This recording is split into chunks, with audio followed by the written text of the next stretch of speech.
ለው በክርስቶስ ትምህርት ለማይኖር ሰው አምላክ ራሱ የለውም። ስለዚህ አምላክ ራሱ እንዳለው የሚታወቀው ምንድነው? በትምህርቱ መኖር። በትምህርቱ ደግሞ አንድ አይነት አስተምሮት ከሌለ ደግሞ እዛችኛዋ ቤተ እምነት ላይ ወይ ደግሞ እዛች ክርስቶስን እከተላለሁ የሚል አምላክ ራሱ እንዳለው ማረጋገጫቸው ምንድነው የሚለውን ነገር እስቲ ቢነኩት ደስ ይለኛል። ይሄን ለማለት ነው። በቃሉ ካልኖርን ለእርሱ አልተገዛንም፣ እርሱን አልተቀበልንም ማለት ነው። ኦኬ። ከዚህ የተነሳ በቃሉ ካልኖርን እርሱን አልተቀበልንም። የተቀበልን ሊመስል ብሏል እኮ እሱ ራሱ። ቃሌን ሰምቶ የሚያደርግ ሰው ነው ያለው። ቃሌን ሰምቶ የሚያደርግ ሰው ቤቱን በአለት ላይ የሰራ ልባም ሰውን ይመስላል። ቃሉን ሰምቶ ማድረግንም ይጠይቃል። ለምሳሌ ስጋዬን የበላ ደሜን የጠጣ የዘላለም ሕይወት አለው ብሎ ካለ ያንን ቃል ተቀብለን ማድረግ ነው ያለብን። አናደርግም ካል አስቸጋሪ ነው። እኔ እውነተኛ የወይን ግንድ እኔ ነኝ፣ ገበሬውም አባቴ ነው፣ እናንተም ደግሞ ቅርንጫፎች ናችሁ ካለ በኋላ በእኔ ያለውን ፍሬ የማያፈራው ቅርንጫፍ እሱ ይወገዳል ካለ አዎ ይወገዳል። ስለዚህ ለአለመወገድ መፍትሄው እኮ እዛ ተቀመጠ። ፍሬ አፍሮ ነው፣ ፍሬ ማፍራት አለብን። ያመነ የተጠመቀም ይድናል ካለ ጌታ አይ አምኜ ብቻ ነው ምድነው የሚል ሰው ካለ በራሱ በክርስቶስ ትምህርት የለም ማለት ነው። ሂዱ አሕዛብን ሁሉ በአብ በወልድ በመንፈስ ቅዱስ እያጠመቃችሁ ደቀ መዛሙርቴ ወይም ደቀ መዛሙርት አድርጓቸው አለ። ደቀ መዛሙርት ማለት ክርስቲያን ማለት ነው። በዚህ በሐዋርያት ሥራ 11:27 ላይ ለመጀመሪያ ጊዜ ደቀ መዛሙርት በአንጾኪያ ክርስቲያን ተባሉ ይላል። ደቀ መዛሙርት ማለት ክርስቲያን ማለት ነው። ክርስቲያን ማለት ደግሞ በክርስቶስ ማለት ነው። ለክርስቶስ ማለት ነው። እንደ ክርስቶስ፣ ስለ ክርስቶስ፣ ወደ ክርስቶስ ማለት ነው። መሰረቱ ክርስቶስ የሆነለት ማለት ነው። በእርሱ ቤዛነት የተቀደሰ፣ በእርሱ ቤዛነት ወደ ምስጢራት የመጣ፣ እርሱ የሰጠውን ጸጋ የተካፈለ እርሱ ክርስቲያን ይባላል። እርሱን በመምሰል ሕይወትም የሚኖር ማለት ነው። ኦኬ። ስለዚህ ይህንን ሰዎች ካልተቀበሉ አስቸጋሪ ነው የሚሆነው ማለት ነው። አስቸጋሪ። ስለዚህ በክርስቶስ ትምህርት ልንኖር የግድ ነው፣ ልንኖር የግድ ነው። ሌላ ግን የገረመኝ ነገር ምንድን ነው? ከአንዱ መንፈስ ነው በነገራችን ላይ የተሰጠን አንድ መንፈስ ቅዱስ ነው። ከስላሴ አካላት አንድ አካላዊ መንፈስ ቅዱስ አንድ ብቻ ነው። ሁለት መንፈስ ቅዱስ የለም። የአንዱ መንፈስ ቅዱስ ደግሞ እውነተኛ ነው፣ ወደ እውነትም ነው የሚመራ። ኦኬ። አንድን ምስጢር ብቻ ነው የሚገልጠው። ለመስፍኔ የሆነ ለእኔ የሆነ እርስ በርስ የሚጋጭ ነገር ሊገልጥ አይችልም። ለምሳሌ ልሳን የኔ ስጦታ ነው ካለ እውነት ነው። አንደኛ ቆሮንቶስ 12 ላይ አንዱ መንፈስ ቅዱስ ለእያንዳንዱ እንደ ጥቅሙ ጸጋን ይሰጣል። አንዱ በልሳን መናገር ነው። ልሳን ማለት ላንጉጅ ታንግ ማለት ነው። ፎኔ ብትሉ ግሎሳ ብትሉ በግሪኩ፣ አንደበት ቋንቋ ብትሉ በአማርኛው፣ ልሳን ብትሉ በግዕዙ፣ ላንጉጅ ታንግስ ብትሉ በእንግሊዝኛ አንድ ነው። የተሰጠውን ቤተክርስቲያንን ለማነጽ ስለሆነ ማለት ነው። ስለዚህ አንድ ሰው ይህንን ሚስ ሪፕሬዘንት ካደረገ ራሱ መንፈስ ቅዱስን ነው የተሳደበው። ጌታ ደግሞ ምን አለ? በሰው ልጅ ላይ ስድብን የሚናገር ኃጢአቱ ይሰረይለታል አለ። ክርስቶስን እኮ አሁን እንስደብ እያልኳችሁ ሳይሆን እነዛ ሰዎች እኔ አምላክ ነኝ ብሎ ሲመጣ እንዲህ አንተ እንዴት አምላክ ነኝ ትላለህ አሉት። በነገራችን ላይ በእነሱ ቦታው ናችሁ አስቡት። ከአብርሃም በፊት ነበርኩ ስል እንዴ 50 ዓመት ያልሞላ አንተ እንዴት ከአብርሃም በፊት? እውነት ነው። ግን ማለት ነው ሲያስተምራቸው፣ ተአምርን ሲያሳያቸው፣ ትምህርትን ሲገልጥላቸው፣ የሞትን ኃይል አጥፍቶ ሲነሳ አክሴፕት ማድረግ ነበረባቸው። መጀመሪያ ትክክል ናቸው፣ ግን በተአምር ደግሞ የነቢያትን መጽሐፍ የሕግ የመዝሙራትን እርስ በርስ አንድ ላይ አድርጎ ሲነግራቸው ደግሞ አክሴፕት ማድረግ ነበረባቸው። እሱም ብሏል ዮሐንስ 15 ላይ ዓለም ከተፈጠረ ጊዜ ጀምሮ በመካከላቸው ያልተደረገውን ተአምር ባላደርግ ኖሮ ባልተፈረደባቸው ነበር አለ። አሁን ግን እኔንም አባቴንም አይቶማል ጠልቶማል አለ። ሎክ ስለዚህ ስለ መንፈስ ቅዱስ ግን ኢየሱስ በስጋ ማርያም ስለተገለጠ ደከመ፣ ተኛ፣ አንቀላፈ ተብሎ እነዚህ ስለተነገረለት አምላክ እንዲያዩንም ብሎ ስላሰቡ ነው። ቤዛነቱን ግን መርሳት የለባቸውም። መንፈስ ቅዱስን ግን የነካ የዳሰሰ ያየ የለም አይደለም። መንፈስ ቅዱስን ግን መሳደብ አይቻልም ነው። ምን አላቸው? መንፈስ ቅዱስን የሰደበ ኃጢአቱ በዚህ ሆነ በወዳኛው ዓለም አይሰረይለትም አለ። መንፈስ ቅዱስን መስደብ ማለት መንፈስ ቅዱስ እግዚአብሔር አይደለም ማለት ብቻ ሳይሆን ስጦታውንም ማጣጣል፣ ስጦታውንም መናቅ፣ መንፈስ ቅዱስ የሰጠውን ሚስ ሪፕሬዘንት አድርጎ ለራስ ጥቅም ማዋል በራሱ መንፈስ ቅዱስን መሳደብ ነው። ስለዚህ አንዱ መንፈስ ቅዱስ ወደ አንድ እውነት ነው የሚመራን ሁላችንንም። ስለዚህ ሰንበዲ ተነስቶ ለምሳሌ ልሳን ከመንፈስ ቅዱስ ነው ያለና አይ ልሳን አጋንንታዊ ነው ካለ የትኛው ነው ትክክለኛ መንፈስ ቅዱስ? አይደለም ያለው ነው ወይስ ነው ያለው ነው? ግን ሁለቱም በአንድ ጥላ ስር ነው ያሉት። ተመልከት፣ በአንድ ቤት ውስጥ ሆነ ሁለት አይነት እውነት የለም። በቃ አለቀ። ስለዚህ ይሄ ለእግዚአብሔር የምንኖረው ከሆነ ህሊናችን የሚፈታተን ከሆነ እምቢ ማለት ነው። ክርስትና እምቢ ማለት ነው። በነገራችን ላይ ኦኬ፣ እምቢ ማለት ማስመሰልን እምቢ፣ ዘረኝነትንም እምቢ። ተመልከቱ። ኦኬ፣ ስጋዊ ምድራዊ ጸረ ክርስቶስነትን እምቢ፣ መከራ ራሱ ቢመጣ ማለት ነው። ያን የሚያጸና መንፈስ ቅዱስ አለ፣ ደፋር የሚያደርግ ጥበብን የሚገልጥ ማስተዋልን የሚሰጥ እግዚአብሔር መፍራትን የሚያስተምር ኦኬ፣ የእሽታ መንፈስ አለ፣ ከፍ ከፍ የሚያደርግ ኦኬ። ይህንን ነገር ማየት ነው። ሁለተኛ ጥምቀት ለድህነት ነው እያለ ሰንበድ እየተናገረ አይ ለድህነት አይደለም እያለ አንድነን ከተባለ አደገኛ ነገር እና ሁላችንም ግን ይሄን ምን ያመጣል? መጽሐፍ ቅዱስን እንደ ግል መረዳት እንተርጉም የሚል በቤተክርስቲያን መረዳት አለማየት፣ አባቶች ምን አሉ ብሎ መጠየቅን አለመቻል፣ እሱ ወደዚህ ያመራናል። ምን እያልኩኝ ነው? እሱ ትንሽ ከባድ ነው። ግን ያው የወንድሞቻችንም የእኛንም የደካሞችንም የብርቱንም አይምሮ ለመጠበቅ በተቻለ መጠን እንሞክራለን ጋይስ፣ በተቻለ መጠን እንደዛ ፖዘቲቭሊ። ግን ሴጣን ሆኖ የመጣውን ሰው ደግሞ በቃ ጸበል ሆነ ወይ ታስወጣዋለህ ወይ ታባርራለህ። ምንም ማድረግ አይቻልም። እንደዛ ነው የምንሄደው። ጌታም እግዚአብሔርም እኮ ከቅኖች ጋር ቅን ከጠማማዎች ጋር ጠማማ ነህ ብሏል። እግዚአብሔር ጠማማ ነው ማለት ሳይሆን የመንገዳቸውን ፍሬ ይሰጣቸዋል ማለት ነው። የሄዱበት መንገድ መንገዱን ጨርቅ አድርገልህ ነው። በቃ ትዝ ይላችኋል እግዚአብሔር ሙሴንና ሳሙኤልን ሲከለክላቸው በኤርሚያስ ስለዚህ ህዝብ ይላል ሙሴና ሳሙኤል እንኳን በፊት ቢቆሙ ልቤ ወደ እነርሱ አዘነብልም አለ። ለምን ይመስላችኋል? በዘማዊነት እግዚአብሔር ላይ ሌላ ጣዖትን በማምለክ በመጨመር የእግዚአብሔርን ፍቃድ ትቶ በገዛ ፍቃዳቸው መጽናታቸውን እግዚአብሔር ወደ እነሱ እንዲመለስ አላደረገም። ግን ትንሽ ቢጸጸት ወይን ይበድለናል ብሎ እግዚአብሔር ባለጠጋ ነው። ከመቼው ምህረትን እንደሚሰጥ አታየውም። በቃ እንኳን የሰማይ አባት የምድር አባት እንኳን እሺ ብለህ ከተመለስ ይቀበላል አይደል እንዴ? ልጆቻችን ልንቀበል ያስፈልጋል እሺ ብለው ከተመለሱ። ያ ነው። ኤኒዌይ ጥሩ ጊዜ አሳልፈናል ብዬ አስባለሁ። መስፍኔ ሰዓት የለውም እያለ ሰዓቴን ስርቅ በቃ ስርቅ። አይ ደስ የሚል ያው ምግብ የሆነ አቀራረብ ነው የቀረበልን። እንግዲህ ያው አንትሸ አንዳንዴ ግን ፕሮቴስታንቶች አደራ እምላችሁ ከምታምኑት የማይታመን ሆኖ ከሚታየው በሚታመን ከሆነ ብትቀይሩት ክፋት የለውም። ማመን ማለት እንግዲህ ከማየትም ከመስማትም የእግዚአብሔርም ቃል እንደሆነ እንግዲህ አምነን ነው የምንጠመቀው ብላችሁ አይታችሁ ደግሞ የእግዚአብሔርን ድምጽ የማትሰሙ ከሆነ እንግዲህ ራሳችሁን መጠራጠር ነውና አንዳንዴ የውይይት እኔ አሁን አዳዲስ ጴንጤ እያየሁ አይደለም መምህርዬ፣ ግልጹን ልናገር ነው። ይሄን ያለ ምክንያት አለመጣውም። ብዙ ፕሮቴስታንት በቃ ግራ ገብቶት እንዳለ እርግጠኛ ነኝ። የራሱ የመዳን መንገድ የውሸት እንደሆነ እየተረዳ ነው። ይሄ ለስድብ አይደለም ወይ ለሌላ ነገር አይደለም፣ ቃላቱ እንዲያምርልኝ አይደለም።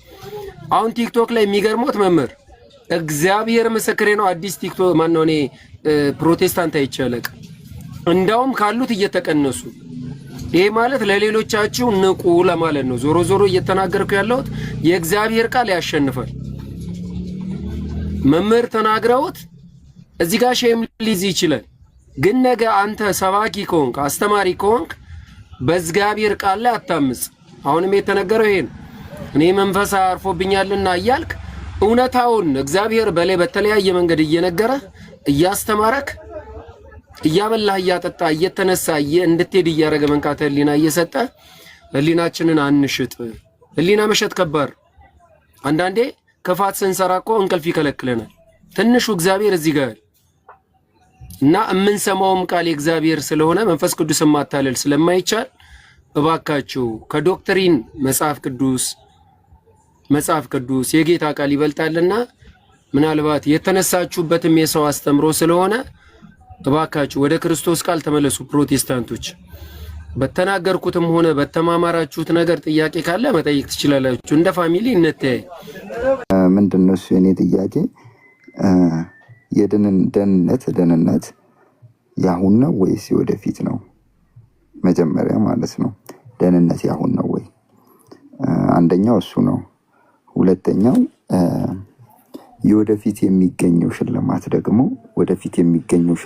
ደግሞ የመዳናችን ማረጋገጫ ነው ወይስ የሽልማታችን ማረጋገጫ ነው? ሁለቱን እንትን ልበልና ያያው ብጨምር ደስ ይለኛል።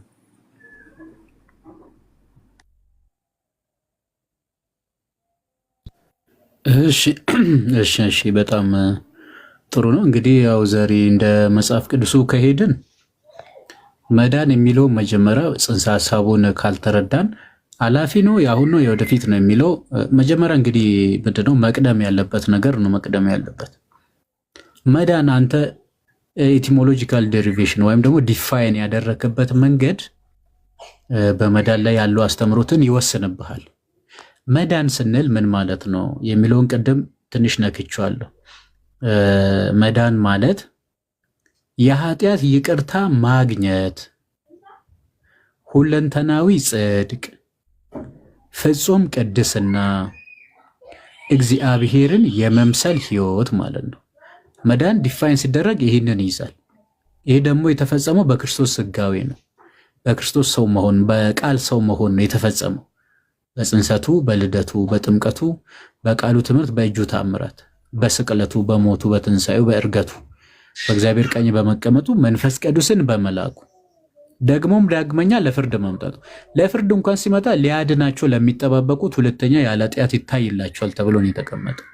ሊያድናቸው ለሚጠባበቁት ከዳኑ ለምንድን ነው እንዲያድናቸው የሚጠባበቁት?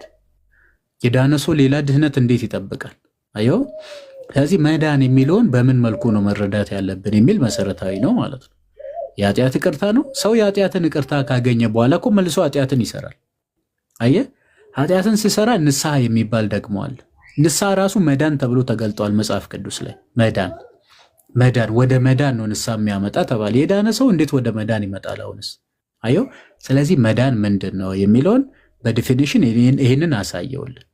በፖይንት ሳስቀምጥልን መዳን ማለት የኃጢአት ይቅርታ ማግኘት፣ አየው፣ እግዚአብሔርን ወደ ማወቅ መምጣት፣ እንደ አዲስ መፈጠር፣ ፍጹም ቅድስና፣ እነዚህ መዳን ይባላሉ።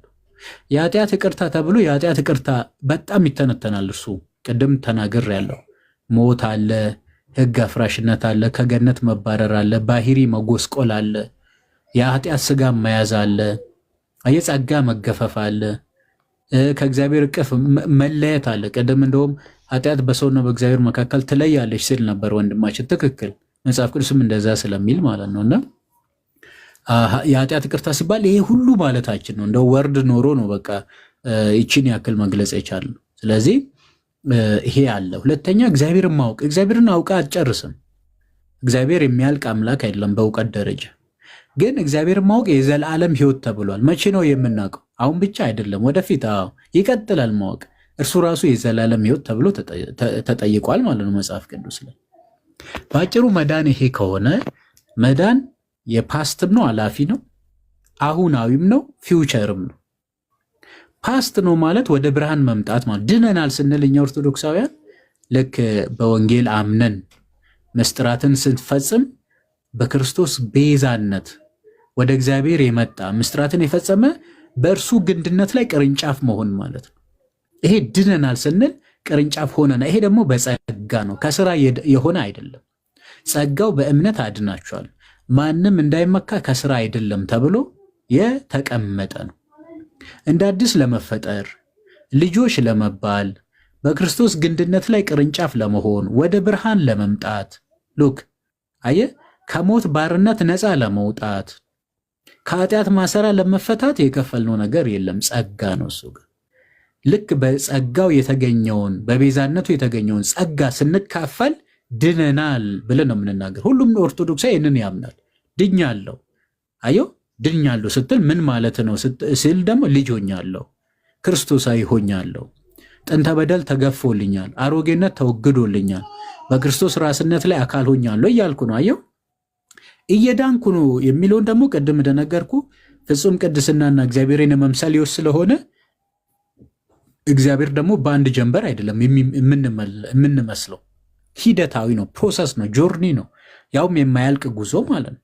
እስከምን ክርስቶስን እስከ መምሰል ማለት ነው። ቅዱስ ጳውሎስ በቆሮንቶስ መልእክቱ ሁለተኛቱ ምዕራፍ 3 ላይ ምን አለ? ከቁጥር 17 ጀምረ ብታነበው ጌታ ግን መንፈስ ነው፣ የጌታ መንፈስ ባለበት አርነት አለ ካለ በኋላ እኛ ደግሞ ይላል ያንን መልክ እንመስል ዘንድ በመጋረጃ እንደማይሸፈን ያንን መልክ እያብለጨለጭን ከክብር ወደ ክብር ክርስቶስን ለመምሰል ምን እንላለን? እንለወጣለን ብሎ ነው የተናገረው። ክርስቶስን መምሰል በራሱ ድህነት በራሱ መዳን ስለሆነ እና እሱ ደግሞ ፕሮሰስ ነው፣ የጀመሩን አይደለም፣ ድካም ሁሉ አለበት። ቅዱስ ጳውሎስ ራሱ ምን አለ? የመንፈስ ልጁ ጢሞቴዎስ ሆይ አለ ሰውነትን ለስጋዊ ነገር ማስለመድ ለጥቂት ይጠቅማል አለ። እግዚአብሔርን መምሰል ግን ለዚህኛው ለዛኛውም ለነገር ሁሉ ይጠቅማልና እኛም ይህንን ለማግኘት እንደክማለን በማለት ድካም እንዳለበት ደግሞ አለ ማለት ነው። እዚህ ድነናል እያልን ብለናል፣ እየዳን ነው። ቅዱስ ጳውሎስም በፊልጵስዩስ 2:12 ይልቁንም በመፍራትና በመንቀጥቀጥ መዳናቸውን ፈጽመዋል። መፈጸም የሚፈጸም ድህነት አለ ማለት ነው። ከማ ጋር? ከመንፈስ ቅዱስ ጋር ከእግዚአብሔር ጋር ሆነ። አየህ፣ ይህንን ሁሉ ምን ማለት አለበት? ልንሄድበት ይገባል ማለት ነው። በመጨረሻም ደግሞ እንድናለን የሚለው ያ የተሰጠን ተስፋ በምልአት እንቀበላለን ማለት ነው። በተስፋው መንፈስ በመንፈስ ቅዱስ ታተማችሁ ነው። የተስፋው መንፈስ ተስፋ ማለት ወደፊት የሚገኝ ነው እንጂ አሁን የያዝነው ነገር አይደለም። ምንድን ነው? እሺ አይ መስፍኔ እና የተስፋው መንፈስ የሚባል አለ። ልክ ቅዱስ ጴጥሮስ ምን ይልሃል መሰለ ዘርዬ? እንዲህ ይላል ከመለኮታዊ ባህሪ ትካፈሉ ዘንድ እግዚአብሔር ለሚበልጠውና ከፍ ላለው ተስፋ ጠራን ካለ በኋላ ምንድን ነው የሚለው? ትጋትን ሁሉ እያደረጋችሁ ነው የሚለው። ትጋትን ሁሉ እየፈጸማችሁ በእምነታችሁ ላይ በጎነትን ጨምሩ ይላል። በበጎነት ደግሞ እውቀትን፣ በእውቀት ደግሞ ራስን መግዛት፣ በራስ መግዛት ላይ ፍጹምነት፣ በፍጹምነት ላይ የወንድማማቾች መዋደድ፣ በእርሱ ላይ ፍጹም የእግዚአብሔርን ፍቅር ጨምሩ አለ። እነዚህም ብታደርጉ ከቶ አትሰናከሉ። ወደ ጌታችን ወደ መድኃኒታችን ወደ ኢየሱስ ክርስቶስ መንግስት መግባት በሙላት ይሰጣቸዋል አለ። ተሰጥቷቸዋል አይልም፣ ይሰጣቸዋል። ምን ብናደርግ? ከላይ የተዘረዘረውን። ብቻችን ነው? ኧረ አይደለም፣ ከእግዚአብሔር ጋር ነው። ብቻችን ሆነን አናቅም። ክርስቲያን ብቻውን ሆነ አይደለም፣ የመንፈስ ቅዱስ ማደሪያ ነው። በክርስቶስ ራስነት ላይ አካል ነው። አያችሁ፣ ብቻችን። ይህንን ለማግኘት ቅዱሳን መላእክት ይረዱናል። ዕብራውያን 1:14 ላይ ሰዎች ሁሉ መዳንን ይወርሱ ዘንድ ስላላቸው የሚያገለግሉ የሚራዱ መላእክት አይደሉምን ተብሎ ስለተጻፈ ማለት ነው። ስለዚህ ጌታም ደግሞ ሲናገር እስከ መጨረሻ የሚጸና እርሱ ይድናል አለ። ይድናል ማለት ድኗል ማለት አይደለም። ይድናል የምትለው ነገር እስከ መጨረሻ የሚጸና የሚላል። በሌላ ስፍራ ላይም ዕብራውያን 10 ላይ ቁጥር 36 ምን ይላል? የእግዚአብሔርን ፍቃድ እያደረጋችሁ ይላል።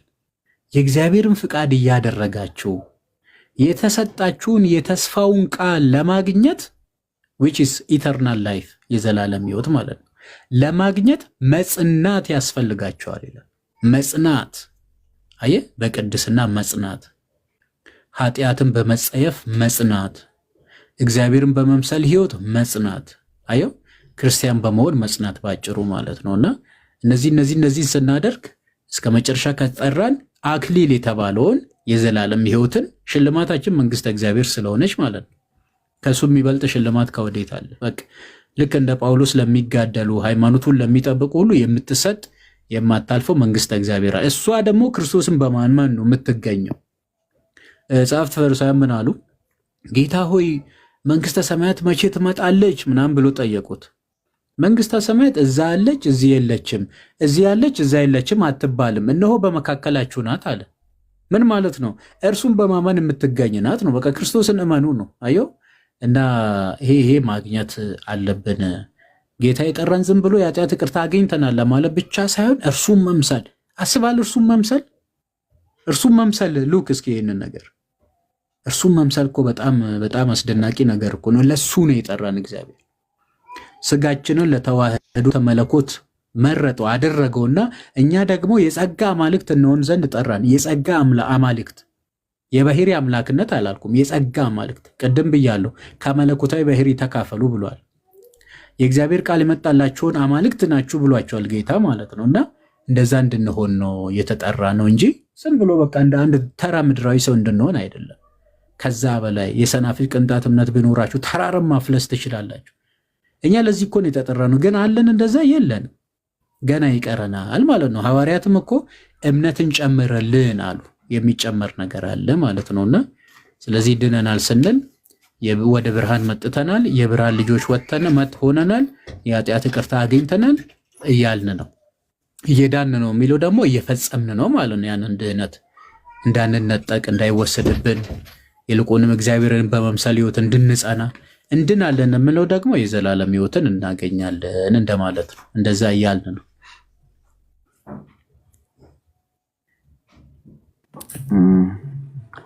እሺ ያው የመዳን መንገድ አሁን ምን ነው ድጋሚ ወደፊትም ነው የሚለው ነገር ሁለት ሀሳብ እንደሆነ ገብቶኛል።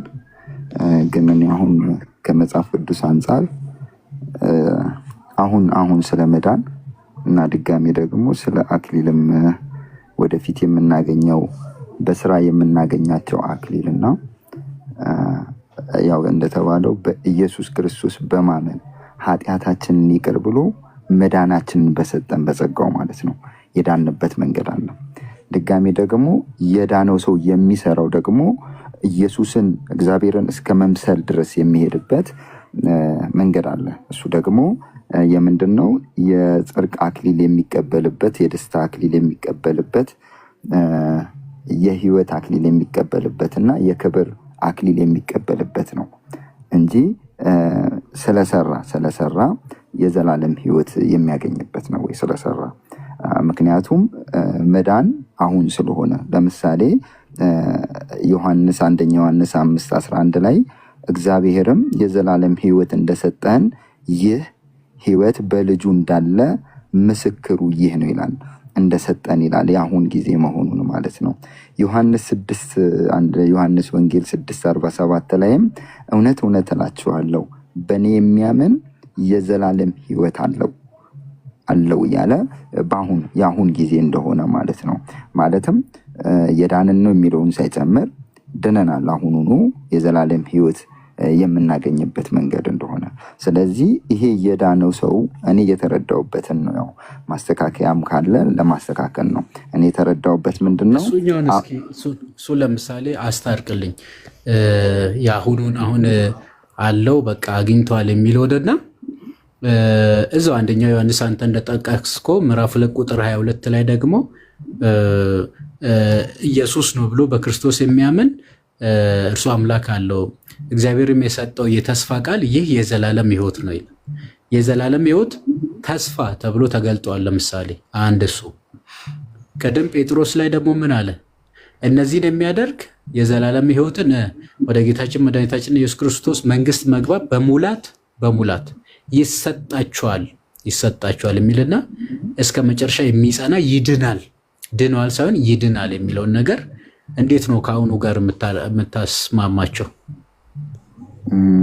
እሺ እኔ አሁን ይሄንን ማስቀምጠው እንዴት ነው? እዛ ጋ እስከ መጨረሻው ይድናል የሚለው እስከ መጨረሻ የጸና የሚለው እኛን አይደለም። የመጨረሻው ዘመን ላይ ያለው በመጨረሻው ዘመን ላይ በመከራ ውስጥ የሚያልፉት አማኞች በመከራ ስለሚድኑ እስከ መጨረሻው የጸናው በዛ በመከራ ውስጥ ያለፈ ይድናል ነው እኔ የተረዳሁት። እሱ እስከ መጨረሻ ይድናል የሚለው የመጨረሻው ዘመን ምልክት ስለሆነ እንትን ነው እንጂ ማለት እስከ መጨረሻው የሚጸና ይድናል ማለት ለኛም ጭምር እኮ ነው። ለተወሰኑ ሰዎች ብቻ ሳይሆን ለኛም ጭምር ነው። ለኔም ለአንተም ነው ያ ቃል የተነገረው። የመጨረሻው ዘመን ላይ ነው ብዬ ነው። ይሄ መጨረሻው ዘመን በመከራ ውስጥ ነው በመኖር ነው የሚድነው ብዬ። አንተ ጀምረ የሆነ መሀል ላይ ብታቆምስ ትድናለህ? እንደዚህ ይላል። ምን ማቆም ማለት እንዴት ነው? መካድ ነው ወይስ በኃጢአት መውደቅ ነው? ምንድን ነው? ትክክል መካድም ሊሆን ይችላል። የሆነ ጊዜ አምነ በቃ እምነቴ እስከዚህ ድረስ ነው ከአሁን በኋላ ይበቃኛል ብትል ትድናለህ? ይሄኛው ማይሆን ነው። ለምንድን ነው እሱ? ሁለት እንትኖችን አያለው፣ ጴጥሮስንና ይሁዳን አያለው። ማለት ምንድን ነው? ያንን ማየቴ ምንድን ነው? ጴጥሮስ ያመነበት ምክንያት የሚጸጸት ልብና የንስሐ ልብ ያለው ነው ስላመነ። ይሁዳ ደግሞ የሚታይ ነው፣ በጌታ እግር የተማረ ከጌታ ጋር የነበረ ጌታ የመረጠው ሐዋርያ ሆኖ የመጸጸት ልብ እንጂ የንስሐ ልብ አልነበረው። ስለዚህ መጀመሪያ ሜዳን አይደለም ማለት ነው። ያልዳኑት ወደኋላ ነው የሚመለሱት ሁሌ ስላልዳንኩ ማለት ነው። የዳነ ሰው ደግሞ ከኢየሱስ ጋር ነው የሚቀጥለው፣ ከኢየሱስ ጋር ነው የሚቀጥለው እና እኔ በዛ ነው መስመንት ነው። ያመነ ሰው መካድ አይችልም ነው እያልከኝ ያለው እና የካዱትን የሚለውንስ አሁን ለምሳሌ ዕብራውያን 6 ላይ ከሰማያዊ ነገር የቀመሱትን ስለ ጥምቀቶች፣ ስለ እጅ መጫን የመሳሰል የሚመጣውን የዓለምን ኃይልና ፍርዱን ያወቁትን ኋላ ግን የካዱትን ይላልና እነሱንስ አምኖ አልካዱም ነው? ሰው አምኖ መካድ አይችልም ነው? እኔ አሁን ምንድነው እሱ እንደዛ ነው ማምነው። ለምሳሌ ዮሐንስ አንደኛ ዮሐንስ ምዕራፍ 2 ላይ ዮሐንስ ሲናገር ምን አለ? አንደኛ ዮሐንስ ላይ ከኛ ጋር አልነበሩምና ከኛ ጋር ስላልነበሩ ተመለሱ አሉ። ስለዚህ አልነበሩም ማለት ነው፣ የአፍ አማኝ ናቸው ማለት ነው። የአፍ አማኝ ናቸው፣ ዝም ብለው ነው ጌታን የሚከተሉት ማለት ነው። አምነን አልነበረ ወይም ታምራትን ወይም ምግብም ስለበሉ ነው ማለት ነው የሚከተሉት። እደሱ መልካም። አሁን ዕብራውያን 6 ላይ ያለው ነው የጠቀስኩልና ያመኑትን ኋላ ግን የካዱትን እነሱን ለንስሐ ማደስ ከቶ የማይቻል ነውና ይላልና መጽሐፉን እንግዲህ በምልአት ካልተረዳ ያልኩ ለዛ ነው። አሁን ሰው ያው ካደ እኮ ለምሳሌ ኋላ ግን የካዱትን አለ እዚህ ይክዳል ማለት ነው። ሰው እኮ ጌታን ካደ እኮ ያው ካደ ነው። እሱ አላመነም፣ መጀመሪያም ይፈረድበታል። ምንም እኮ ያሻማ አመኑ እንጂ መጀመሪያማ አመኑ።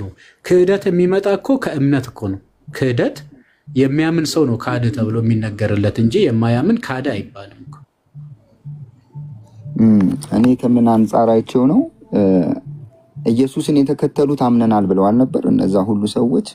ኢየሱስ ደግሞ የልባቸውን እንትን ያውቃል ነበር። ጌታ ደግሞ ምን አለ? የእነሱ እምነት የማስመሰል እምነት ነው ብሎ ለይቶላቸዋል። የእነሱን ግን ደግሞ ያንኑ እንደተናገረ ለምሳሌ ቀለል ላድርግልህ። እሺ አንድ ሰው ሳያምን በክርስቶስ መሆን ይችላል? ዘርዬ ሳያምን የክርስቶስ መሆን አይችልም። እሺ ጌታ ግን ዮሐንስ 15 ላይ በእኔ ያለውን ፍሬ የማያፈራውን ቅርንጫፍ እቆርጠዋለሁ አለ። አየህ፣ በእኔ ያለውን ነው ያለው። በእርሱ መሆን ማለት እርሱን ማመን ማለት ነው። አየህ፣ በእርሱ ሆኖ ግን ፍሬ እያፈራ የማይጸና ከሆነ መቆረጡ አይቀርም ማለት ነው። መሀል ላይ ድህነትን ሉዝ ታደርጋለህ። እሺ እሱኛውን እንዴት ነው እኔ የማየው? ማለትም በጣም የሚገርመኝ ክፍል ነው እና ሁላችንም የምንፈታበት መንገድ ብዙ ስለሆነ እኔ ለምን ያለሁትኝ በጌታ ላይ ነው፣ ግንዱ ላይ ነው ያለሁት፣ ግንዱ ላይ ነው ያለሁትኝ እና ግንዱ ላይ ሆኜ ፍሬ አለማፍራቴ በራሱ የኔ ችግር ይሁን የግንዱ ችግር ይሁን አላውቅም። ምክንያቱም የግንዱ ችግር አይደለም። ትንሽ እንደዛ ስንል ለመጠየቅ ነው እንትኑንም የኔም እንደ ጥያቄም ስለሆነ የእንትንም ስለሆነ ግንዱ ላይ ሆኖ ከግንዱ ሁሉን ነገር ከተጠቀመ ጸጋውም የሱ ነው፣ ማድረግንም ሁሉም በእርሱ ስለሆነ ማለት ነው። ከእርሱ የሆነውን ነገር እላው ላይ ተለጥፌ ከሆነ እኔ ፍሬ ማላፈራበት ምክንያትስ ምንድን ነው? የማን ችግር ነው? ይህን እጠይቃለሁ። እሱ ያንተ ችግር ነው። ለምን መሰለህ? ክርስትና ፍሪ ዊል አለው፣ ነፃ ፍቃድ የሚባል ማለት ነው። አዳምና ሔዋንም የሳቱት ነፃ ፍቃድ ስለነበራቸው ነው። አሁን በዓለም ላይ ያሉ ሰዎች የሚድኑትም የማይድኑትም፣ ለምሳሌ የሚድኑት በቃ ክርስቶስ ተወልዶልኛል፣ ተሰቅሎልኛል፣ ሞቶልኛል፣ በቤዛነቱ ጸጋውን ሰጥቶኛል፣ የተደረገልኝ ብሎ አሜን ብሎ የሚቀበል ሰው አለ። አይ እኔ የእርሱን ሰው መሆን አልፈልግም፣ ያለሁበት ህይወት ተመችቶኛል ምናምን ደግሞ ብሎ እንደውም በቃ አምላክ አይደለም ብሎ ደግሞ የሚክድም እሱ ነፃ ፍቃድ ስላለው። አየው፣ ነፃ ፍቃድ ድህነት በራሱ አንዱ ነፃ ፍቃድ ተመለሰልን ማለት ነው። መዳን ስንል አንድም ምን እያልኩ ነው? ስለዚህ በቤዛነቱ እንዲሁ በጸጋ ድህነትን ገንዘብ ካደረግክ በኋላ ያገኘውን ነገር ካልያዝክ ይወሰድብሃል። ያገኘውን ነገር ካልያዝክ ይወሰድብሃል። እዛው በእኔ ያለውን አለ በጸጋ ነው በእርሱ ግንድነት ላይ ቅርንጫፍ የሆን ነው፣ ማለትም በእርሱ አካልነት ላይ ብልት የሆን ነው። ልክ ሰውነታችን ጋንግሪናውን ቢይዘው ተቆርጦ እንደሚጣል ሁሉ የታመመ ሰውነት ለማስታመም እንሞክራለን። እምቢ ካለ ሌላውንም ሰውነት ሊበርስ ስለሚችል ቆርጠን እንጥለዋለን። በሕክምናው ላይ የሚደረግ ነገር ነውና በክርስቶስ ግንድነት ላይ ሆነ የእግዚአብሔር ጸጋ እየረዳክ ተመልከት። በወንጌል እውነት እየተገለጠልን ዳተኛ ከመሆናችን፣ ታካሽ ከመሆናችን፣ ሰነፍ ከመሆናችን የተነሳ ጸጋውን የምናጣጥል ከሆነ ፍሬ ልናፈራ የማንችል ከሆነ እግዚአብሔር ይጠብቀንና በመጨረሻ ላይ ምን ይሆናል? እንቆረጣለን ማለት ነው። ራሱ ትቆረጣላችሁ ብሎ ስለነገረን ማለት ነው። እና አሁን ይሄ ከዚህ አንጻር አሁን ይሄ ከስራ አንጻር ነው። ሰው ጌታን የምክደው ካለማመን ብቻ ሳይሆን መልካም ስራ ካለመስራትም ይክዳል። መልካም ስራ አልሰራም ማለት ክህደት ነው። ዘርዬ መጽሐፍ ቅዱስ ላይ ቃል በቃል ተጽፏል። ላሳይ ይችላለሁ። እንደዛ ከሆነ አንደኛ ቆሮንቶስ ምዕራፍ 3 ላይ የስራ ፍሬዎች አሉ አይደል? አንዱ በአገዳ አንዱ በድንጋይ በከበረ ድንጋይ እና እነዛ ያነጹት ምን ይላል? እርሱ ራሱ ግን ይድናል፣ ነገር ግን በእሳት እንደሚድን ይሆናል ይላል። እና ሰውየው ፍሬ የለውም፣ ፍሬው በአገዳ ያነጸ ነውና ተቃጠለበት ስራውና ታዲያ ለምን ይድናል አለው። ለምንድነው እሱ እንደተባለው ተቆርጦ ያልተጣለው? ኦኬ፣ ይሄንን እንግዲህ በሁለት መንገድ ይፈታል። ይሄኛው ትልቁ ነገር ምንድነው? ያ ክፍል ሙሉ በሙሉ ስለ ወንጌል ሰባክነት ነው የሚናገረው። አንደኛ ቆሮንቶስ ምዕራፍ 3ን ሙሉ ስታነብ ምን ይላል ጳውሎስ? እናንተ የእግዚአብሔር እርሻዎች ናችሁ፣ እናንተ የእግዚአብሔር ሕንፃዎች ናችሁ፣ እኛና እግዚአብሔር ተባብረን ለህይወት ይሄ ክፍል ራሱ ያስደንቃል። እኛና እግዚአብሔር ተባብረን የምንሰራንንና ይላል። ተባብረን አየው፣ እኛ እና እግዚአብሔር በቸርነቱ በጸጋው በአባታዊ ፍቅሩ ነው። እኛ ደግሞ በተሰጠን ነፃ ፍቃድ ነው። ትንሽም ብትሆን ታስፈልጋለች ነው የኛም። እና ምን ይላል? እኔ ተከልኩ ይላል ጳውሎስ እኮ ነው። እኔ ተከልኩ፣ አጵሎስም አጠጣ፣ እግዚአብሔር ግን ያሳድግ ነበር ይላል። የሚተክልና የሚያጠጣ አንድ ናቸው፣ የሚያሳድግ ግን እግዚአብሔር ነው እያለ ይናገራል። ከዛን ደግሞ ይቀጥልና እንደ ብልሃተኛ ማንን መሰረትኩ? ቤተ ክርስቲያን መሰረትኩ አለ። ማነው መሰረትን ሰራዋል? ኦኬ፣ ሌላ መሰረት አይደለም፣ እርሱም ኢየሱስ ክርስቶስ ነው ካለ በኋላ በዚህ በተመሰረተው መሰረትነት ላይ ግን ሰዎች ምን ያደርጋሉ? በአገዳ በምን ይሰራሉ ማለት ነው። ተመልከቱ። ግን ሁሉም እንደ አቅምቲ ይሰራል እዛ መሰረት ላይ። አዲስ መሰረት ግን መመስረት አይችልም። እና ከስብከተ ወንጌል አንጻር ስታየው ለምሳሌ ቅዱስ ጳውሎስ ብዙ ሰዎችን ቢሰብክ በወንጌል አገልግሎት ብዙ ፍሬም ቢያፈራ እነዛ ፍሬዎች ግን እንደተባለ በክርስትና ሕይወት መኖር አቅቷቸው ቢቃጠሉ ኦኬ፣ ሐዋርያ ቅዱስ ጳውሎስ ግን ድህነትን ገንዘቡ ያደርጋል። ሰባኪው ግን ድህነትን ገንዘቡ ያደርጋል። ችግሩ ከእርሱ ስላይደለ ማለት ነው። እሱ ሰብኳል። በቃ በክርስቶስ መሰረትነት ላይ ሰብኳቸዋል። እነዛ የተሰበኩ ግን ቅድም አንተን መሰረት አድርጌ ማቴዎስ 13 ላይ የመንገድ ዳር ምናምን የመንገድ ዳር የሆኑ አሉ፣ በአገዳ በጭራሩ በምናምን የተመሰሉ በእሳት ፊት መቆም የማይችሉ ማለት ነው። ሉክ ስለዚህ የመንገድ ዳሮች አሉ፣ የጭንጫዎች አሉ፣ የእሾህ አሎች። እነዚህ ፍሬ ስለማያፈሩ ይወገዳሉ። የሚገርም ነገር እኮ ጉዳዩ ስለ መልካም ስራም ጭምር እኮ ነው። እምነት ብቻ ሳይሆን እነዛ ሰዎች የጳውሎስን ትምህርት አሜን ብሎ ተቀብሏል፣ ግን ፍሬ አላፈሩም። አየው፣ ፍሬ ካለማፍራታቸው የተነሳ እነሱ ተቃጥሏል። እርሱ ግን አየ ለራሱ ማድረግ ያለበትን ነገር አድርጓል። ድህነትን ገንዘቡ ያደርጋል ነው። አንደኛ ከዚህ አንጻር የሚታይ ነው። ሌላ ደግሞ ለምሳሌ አንድ ሰው ህይወቱን በሙሉ ክርስትናን ሳያውቅ በመጨረሻ ላይ ወንጌልን ሰምቶ አምኖ በምስጢራት በኩል በክርስቶስ ግንድነት ላይ ቅርንጫፍ ከሆነ በኋላ ኦኬ ምንም ስራ እንኳን ሳይሰራ በመጨረሻ ንስሐ ቢገባ ማለት ነው። ንስሐ ቢገባ ይሄ አሁን ለሰነፎች ሆን ብሎ ለማይሰሩት አይደለም። በነገር ላይ እንደነገርኩ ሁኔታዎች ናቸው የሚወስኑት። እና እንደዛ ለሆነ ሰው በንስሐ ብቻ ምን ይላል? ቀኖናውን ተቀብሎ በሚያነጻው በሚቀድሰው በክርስቶስ ስጋና ደም ተቀድሶ የዘላለም ሕይወትን ይወርሳል እና እሱም ከዛ አንጻርም የሚታይ ነው ማለት ነው እንጂ ስራ አትስሩ ከማለት አንጻር የገባ አይደለም ይሄ።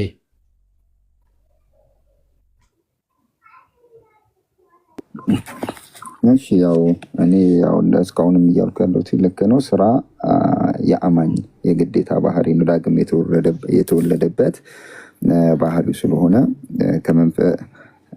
መስራት ግዴታው ነው። ለምን? የአማኝ ባህሪ ነው። የእግዚአብሔር ልጅና የዲያብሎስ ልጅ በዚህ ይገለጣል ነው። እኔ ኢየሱስን እንደመስል እኔን ምሰሉ ብለዋል። ይሄ የአማኝ ባህሪ ነው ባይነኝ። እኔ መጽሐፍ እንዳለ ልንኖር ነው ግድ ነው። ኃጢአትን የሚባለውን መጸየፍ ነው የአማኝ ባህሪ ስለሆነ።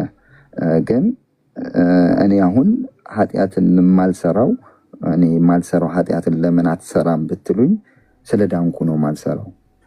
ስለ ዳንኩ እንጂ ለመዳን ብዬ ኃጢአት አሰረም አንተ። አይ እኔ አሁን ራሴን ልሰብክ ሳይሆን እንደ ምሳሌ ነው የምንትን የምለው። አይ ኃጢአት አላደርግም እያልከኝ ነው ያለው። ባህሪ የሚለውንም እንመጣበታለን። አሁን እሱን ልል የፈለግኩት ምንድን ነው፣ ኃጢአትን ማለትም መጽሐፉም ይላል ነገሩ ኃጢአትን ሊያደርግ አይችልምም ይላል መጽሐፍ። በእርሱ የሚያምን የዲያብሎስ ልጅና የእግዚአብሔር ልጅ በዚህ ይለያል ሲል ዳግም የተወለደው ኃጢአትን ሊሰራ አይችልም የሚል ማንነት አለው። ስለዚህ የእግዚአብሔር ልጅና የእሱ ልጅ በዚህ ይለያል። የዳነው ሰው በዛ መንገድ ነው ኢየሱስን እያሳየ ነው የሚኖረው ብዬ ነው ማምነውና የመዳን አሁን ነው ምለው። አክሊሎች ግን የወደፊት ናቸው ብዬ ነው ማምነው። ሽልማቶች ወደፊት የምናገኛቸው ናቸው፣ ከጌታ ዘንድ በብድራት የምንቀበላቸው ናቸው ብዬ ነው ያመንኩት። ትክክል። ግን ምን መሰለህ፣ የመዳን ቀን ዛሬ ነው ደግሞ አሁን ነው የሚለው። እድናለሁ ብላችሁ ቀጠሮ አትስጡ ነው ባጭሩ። ማለት በቃ አሁን ለተወሰነ ጊዜ ልቆይና ከነገ ወዲያ ወይ ምናምን አምናለሁ ብትል ያንን ነገር ሳታምን ትሞታለህ ለማለት ነው እንጂ የመዳን ቀን አሁን ነው በቃ አብቅቶለታል፣ እየዳን ነው እንድናለን የሚለውን ነገር ለመጣል አይደለም የገባው። ኦኬ ለነገ አትቅጠሩ ነው በቃ። ነገ ሞት መቼ ወደ እናንተ እንደሚመጣ አይታወቅም ለማለት የገባ ነው እሱ። የመዳን ቀን አሁን ነው የሚለው ማለት ነው። ግን እዛው ዮሐንስ መልእክት ላይ እንግዲህ ቅዱስ ዮሐንስ እንዴት ጻፈው የሚለውን ነው መረዳት ያለብን እንጂ እዛ ምዕራፍ 1 ላይ ምን የሚል ቃል አለ? ኃጢአት ሰላም ብያለሁ ወንድም ያቢኒ፣ በዛውም እየለጠፈ ነው ወንድማችን፣ እግዚአብሔር ያክብርልን። ምን አለ? ኃጢአት የለብንም ብንል ግን ይላል። ተመልከት፣ ኃጢአት የለብንም ብንል ግን ራሳችን እናስታለን አለ። እውነትም በእኛ ውስጥ የለም፣ የእግዚአብሔርም ቃል በእኛ ውስጥ የለም፣ እኛ ሐሰተኞች ነን ይላል። ኃጢአት የለብንም ማለት የሚችል ሰው የለም። በነገር ላይ አየው፣ ኃጢአት የለብንም ማለት አትችልም። ኃጢአትን ወደ መተው ግን ማደግ ትችላለህ። ኃጢአትን ወደ መተው ማደግ ትችላለህ፣ ፍጹም ወደ መሆን ማለት ነው። እንደዛ ነው እንጂ ኃጢአት የለብንም ከተባለ ውሸት ነው ማለት ነው። ንስሐ ታዲያ ለምን አስፈለገ? አቤንዬ ማነው? ቴንኪዩ። እሺ ዘርዬ፣ ንስሐ ታዲያ ለምን አስፈለገ? ንስሐ እኮ የተሰጠን ኃጢአት ስለምናደርግ እኮ ነው። አየህ እዛው ምን ይላል? ብንናዘዝ ግን ይላል። አየው ብንናዘዝ ግን የልጁ የክርስቶስ ደም ከኃጢአት ሁሉ ያነጻናል ይላል። ይሄ ለክርስቲያኖች የተነገረ ነው። ስለዚህ ያኛው ክፍል ደግሞ በኃጢአት ጸንቶ ስላለመኖር ነው እንጂ በኃጢአት ጸንቶ መኖር ክርስቲያናዊ አይደለም ነው እንጂ ክርስቲያን አይወድቅም ማለት አይደለም። ኦኬ ክርስቲያን አይወድቅም ለማለት የተገባ ሳይሆን ወድቆ አይቀርም ነው። በመውደቅ ጸንቶ የሚኖር አይደለም ነው። ጸንታችሁ አትኑሩ ለማለት የገባ እንጂ እኔ ኃጢአት አላለ። አንተ እኮ ራስን ታውቃለህ ዘርዬ። አሁን ራስን ታውቃለህ። አሁን እኔ ራሴን አውቃለሁ። በነገር ላይ እንደዚህ የሚል ቃሉ እንኳን መጽሐፍ ላይ ተጽፎ ባገኝ እኔ ማለት ነው ራሴን ደግሞ አውቃለሁ። እኔ ህሊና የሚባል ነገር እኮ አለ። አሁን አይምሮስ ምን እንደሚመላለስ እኮ አናቅም። በመጽሐፍ ቅዱስ ላይ የስጋ ስራ ከተባሉ ከተዘረዘሩት የሆነ ነገር አይመጣብኝ። ስጋ በመንፈስ መንፈስ በስጋ ላይ ይመካል ተብሏልና እነዚያ የስጋ ስራዎች የተገለጡ ናቸው ተብሎ ተዘርዝሯል። እንዲህ የሚያደርግ የእግዚአብሔር መንግስት አይገባም ተብሏልና እስኪ ከ10 ምናምኖቹ 1 2 3 እንኳን የለም እኔ ጋር። አረ በጣም አለ፣ ቢያንስ 10 ምናምን ይሄ ሁሉ አለ እንጂ ይሄ ሁሉ አለ። በነገር ላይ አዲስ ኪዳን እኮ በእግዚአብሔር ፍቅር ካልሆነ በቀር ከብሉ ኪዳን የጠበቀ እኮ ነው። በብሉይ ኪዳን ወደ ሴት ያየ የተመኘ ማን ነው? የተኛ ነው የሚለው። የተኛ አመነዘረ ነው። ለሴትም ይሰራል። ወደ ወንድ አይታ ከእርሱ ጋር ብትተኛ አመነዘረች ነው የሚባለው። በአዲስ ኪዳን ግን አይቶ የተመኘ ነው። እስኪ አይቶ ያልተመኛችሁ እጅ አውጡ። አይታችሁ አቤት ይቺ ልጅ አይኗ፣ አቤት አፍንጫዋ፣ ፀጉሯ ያላላችሁ እስኪ እጅ አውጡ። እስኪ ከስር እጅ አውጡ። እስኪ አንድ ጀግና ከ69 ሰው እስኪ አንድ ሰው እኔ አይቼ አልተመኘውም የሚል አውጣ እስኪ። ወንድም አቤት ቁመናው፣ አቤት ትከሻው ስፋቱ ያላላችሁ እስኪ እጃችሁን አውጡ። በነገራችን ላይ ራሳችን በራሳችን መፍረድ የምንችል ሰዎች ነን እኛ። እንዴ ጭራሽ ኃጢአት የለብንም? አረ በጣም ከባድ ነው፣ በጣም ከባድ ነው። ክርስትና ኃጢአት አልሰራምም ሳይሆን ኃጢአት ወደ አለመስራት ማደግ ነው። ኦኬ ወደዛ። አዎ በቃ ሩጫ ነው፣ ራን ብቻ ነው። እስኪ እጅ አውጡ ስትባሉ ራን። ኦኬ ወዴት? በቃ ወደማንጠየቅበት እንጂ ከባድ ነው። እንደዛ ኃጢአት ባለመስራት የሚታወቅ አንደኛው የባሕርይ አምላክ ክርስቶስ ነው። ሁለተኛ ንጽሕት ዓለም ቅድስት ድንግል ማርያም ናት። መላእክቱ እንኳን በንጽህናቸው አይተማመኑም። በነገራችን ላይ ከነርሱ ዘንድ የሳተ ስላለ ማለት ነው። ከነ ሰማያት እንኳን በፊቴ ንጹሐን አይደሉም ብሏል ጌታ ማለት ነው። በዓለም መላእክት እኮ ጦርነት ነበረ። እኔ ፈጠርኳችሁ የሚል ማለት ነው። እኔ ፈጠርኳችሁ የሚል ነበረ እና አሁን ግን ያንን ፈተና አልፎ ወደማይወድቁበት ሄደዋል እነሱ። አሁንም እኛም እንደዛ ነው። ይህንን ፈተና አልፈን ወደ ፍጹምነት እንድናድግ ነው የተጠራ ነው እንጂ አሁን ፍጹም ነኝ አይቻልም። እንደውም ምን አለ ጠቢቡ ሰለሞን ለምሳሌ ዳዊት እግዚአብሔርን አይቆጥረበትም ነበር ኃጢአቱ እና ምክንያቱም ብፁዕ ነው ይላል። እንደውም ስለሱ ነው። እሺ ብፁዕ ነው ይላል። ኃጢአቱ የተከደነለት ሰው እርሱ ምስጉን ነው ይላል። እውነትህን ነው። እሺ እንቀጥል። ምን አለ የዳዊት ልጅ ንጉሥ ሰለሞን? ኃጢአቱን የሚሰውር አይለማም፣ የሚተዋትና የሚናዘዛት ግን ምሕረትን ያገኛል። አሁን ኃጢአት የለብንም እያልን ራሳችን እያሳትን ጻድቅ ነን ብለን የምንኖር ከሆነ አንለማም። በነገራችን ላይ ብንናዘዝና ብንተዋት ግን ምሕረትን እናገኛለን። እና እዛው ምን ይላል መሰላችሁ ጠቢቡ ሰለሞን ምንድን ነው የሚለው? አባቱን የማከብር እናቱን የሚንቅ አለና ለራሱ ንጹሕ የሆነ የሚመስለው ከእርኩሰቱ ያልጠራ ትውልድ አለ ይላል።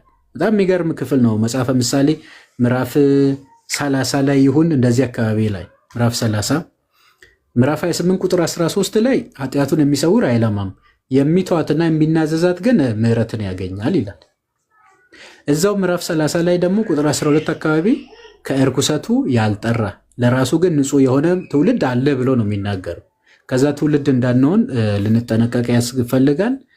ንስሐ ደግሞ ተሰጥቶናል እና ንስሐ የተሰጠን ወደ መዳን እንድንመጣ ነው። ከዛ አንጻር ነው ዘርዬ እኔ ነገሩ ኃጢአት የለብንም የሚለውን ለመቃወም አይደለም። ኃጢአት የለብኝም ብል ባላመንኩ ነበር። መድኃኒት የሚያስፈልገውም ለኃጢአተኛ ስለሆነ፣ ግን ይሄ ኃጢአተኛ የሆነ ሰው ሲያምን መድኃኒት አገኘ። መድኃኒቱ ግን ውስጣችን ያለውን ኃጢአት ሁሉ ማስወገድና መግደል ይችላል ነው። ስለዚህ ከዛኛው አንጻር ውስጥ ያለውን ኃጢአት ይችላል ከሚለው አንጻር ዳግም የተወለደው ሰው በእርሱ ስለሚኖር ኃጢአትን ሊያደርግ አይችልም ይላል መጽሐፍ ቅዱስ። ስለዚህ እሱ አይችልም ካለ እኛ ለምንድን ነው እሱ የፈራ ነው አይችልም ለማለት ነው? እሱን እኮ ነገርኩ። ፍጹማን ትሆኑ ዘንድ ተጠርታችኋል ከሚለው አንጻር ተረዳ ነው። ፍጹማን እንድንሆን ከኃጢአት እንደውም ዕብራውያን 12:4 ላይ ከኃጢአት ጋርም እየተጋደላችሁ ይላል። በእርሱ ከዳንን ለምንድን ነው እየተጋደላችሁ የተባል ነው? ለእኛ ለምሳሌ ከኃጢአት ጋር ተጋደሉ ለምን ተባለን? ከኃጢአት ጋር የምንጋደልበት ምክንያት ያው ኃጢአት ውስጣችን አለ፣ ይመጣል፣ መጎሰም እንችላለን። እምቢ ማለት አለ። እምቢ ማለት አለመስራት አለ ማለት ነው። አለመስራት እያለ እየተጋደልን ነው የምንቀጥለው። ባለመስራት አዎ ጎስሙት። ንፋስ እንደሚጎስም ስጌን እየጎሰምኩ አስገዛዋለሁ እንዳለው ጳውሎስ ኃጢአት ሲመጣ ሀሳቡን አስቱትም ነው አይደል? ዲያብሎስን ሀሳቡ ሲመጣ ሀሳቡን እምቢ ማለት አለመቀበል እንችላለን። እና ደምን ለምንድነው የምታፈሰው? ደምን እስከ መፍሰስ ድረስ እኮ ማለት መከራ አለ ነው። ያው ኃጢአትን እምቢ ስንል የሚደርስብን መከራ አለብን ነው። እኛ ውጊያችን ያው ከመንፈስ ጋር ነው አይደል የሚለው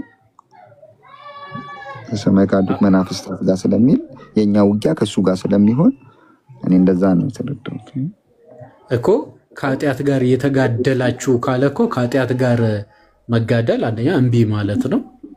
ሁለተኛ ንስሐ መግባታችን ነው። ምክንያቱም ቅዱስ ጳውሎስ ምን ይለናል? እንደ እግዚአብሔር ፍቃድ የሆነ ጸጸት ማነው ሐዘን ይላል። እንደ እግዚአብሔር ፍቃድ የሆነ ሐዘን ጸጸት የሌለበት ወደ ንስሐ የሚያደርሰውን ወደ መዳን የሚያደርሰውን ንስሐን ያደርጋል ይላል። ወደ መዳን የሚያደርሰውን ንስሐን ያደርጋል። ንስሐ ወደ መዳን ያመጣል እያለ ነው። እነዚህ መዳን ያልዳኑ ሰዎች ንስሐ ገብቶ ወደ መዳን ይመጣል። የዳነው ሰው ግን ሁለተኛ መዳን የለውም ለድነቱ ስለማይወሰድበት። ድነትማ እኮ እንደሚወሰድ እኮ ተነጋገርን እኮ። ድነት ለምን እንደሚወሰድ ተነጋገርን መሰለ? በክርስቶስ ሆኖ ፍሬ የማያፈራ ሰው ይቆረጣል እየተባለ እኮ ነው።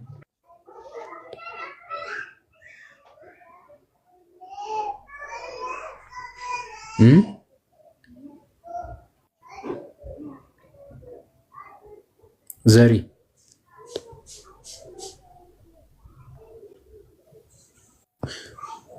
እሺ፣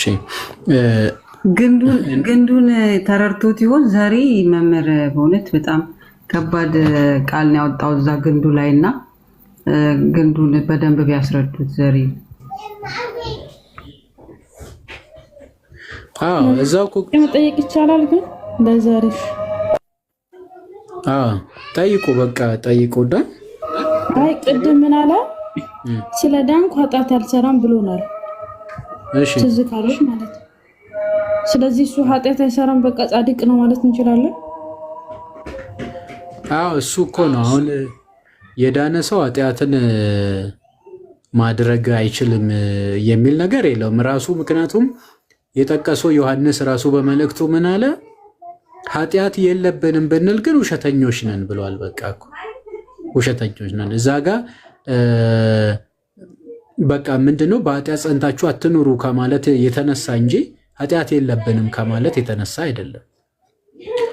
ኃጢአት የለም ራሳችንን እናውቃለን አልኩ እኮ እኔ። ቃሉ እንኳን ተጽፎ ቢኖር አልኳቸው ራሳችንን እናውቃለን። we know ourselves ራሳችን በደንብ ነው የምናውቀው። ማን ምን እንደሆነ ራሳችን እናውቃለን። ስለዚህ ያ ነገር እንኳን ህሊናችን እየመሰከረልን ነው አይ እኔ ኃጢአት የለብንም የምንል ከሆነ አስቸጋሪ ነው የሚሆነው ነው። እኔ አሁን የዳንኩ ሰው ነኝ። ምክንያቱም በቤዛነቱ አምኜ በጥምቀት ልጅነትን በቅዱስ ቁርባን ከእግዚአብሔር ጋር መታረቅን የኃጢአት ይቅርታን የተቀበልኩ ሰው ነኝ። ኦኬ አሁን ደግሞ በየጊዜው ንስሐ መግባት እንዳለብኝ አምናለሁ። ምክንያቱም አንደበቴን፣ ጆሮዬን፣ አይኔን ያው በዚህ በቆሸሸ ዓለም ላይ የኖርን ከባድ ነው። በጣም ነው የምናውቀው ራሳችንን እና ለዛ ነው ቃሉ ራሱ እዛ ብንናዘዝ ግን የልጁ የኢየሱስ ክርስቶስ ደም ከኃጢአት ሁሉ ያነጻናል ያለ ከዛ የተነሳ ነው። የልጁ የኢየሱስ ክርስቶስ ደም ከኃጢአት ሁሉ ሊያነጻን የታመነና ጻድቅ ነው ነው የሚለው። እንደውም ዝቅ ብሎ ምዕራፍ 2 ላይም ደግሞ ብታዩት ልጆቼ ሆይ ማንም ከእናንተ መካከል ኃጢአትን እንዳያደርግ አለ። ኃጢአትን አታድርጉ አለ። ብናደርግ ግን አለ አያችሁ እናደርጋለን ማለት ነው።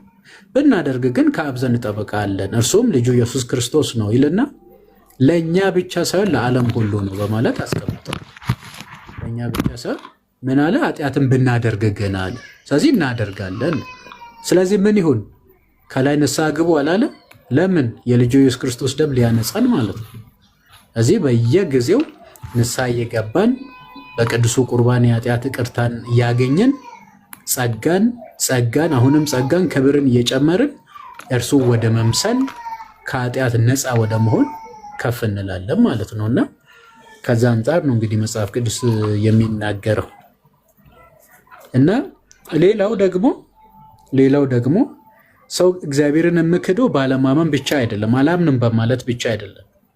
መልካም ስራ ባለመስራትም እግዚአብሔርን ይክዳል። ቅዱስ ጳውሎስ እንዲህ አለን እኮ እግዚአብሔርን በግልጽ እንደሚያውቁ ይናገራሉ አለ።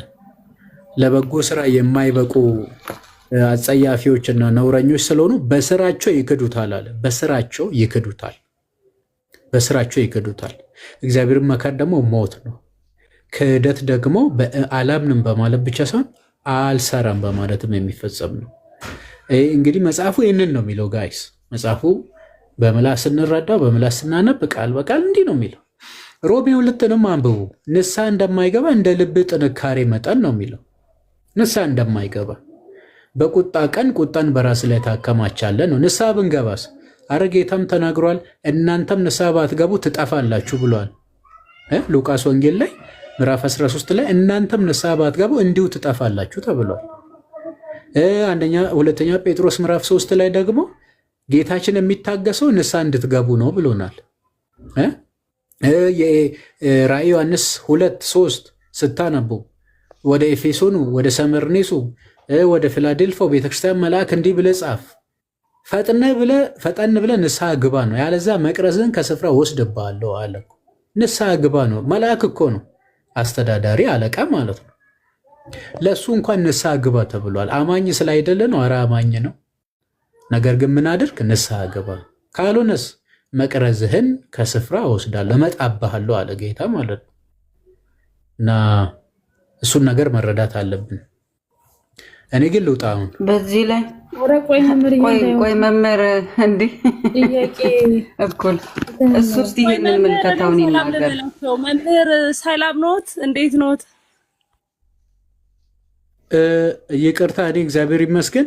ግን አንዳንድ ቤት አይሻለሁ አንቺን እህታችን ጥሩዬ ነሻ? አዎ ነኝ መምህር። በጣም ትንሽ ሰው እኮ ነው፣ ግን እውነት ትልቅ ሰው እየመሰሉኝ በንግግር። ኧረ አሜዚንግ። እሱ አይደለም፣ አንዳንድ ላንቺ የማይመጥን ቦታ ለምን ትሄጃለሽ ነው እያልኩሽ ያለው።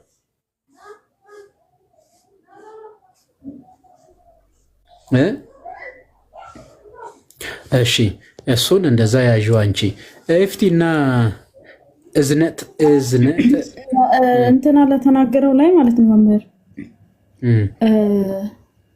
ፕሮቴስታንቶች ንስሐን አይቀበሉ ማለት እንችላለን። ምክንያቱም አንዴ ድኛለሁና ኃጢአት አልሰራም ማለትና ጌታችን መድኃኒታችን ኢየሱስ ክርስቶስ ደግሞ ንስሐን ሰጥቶናል።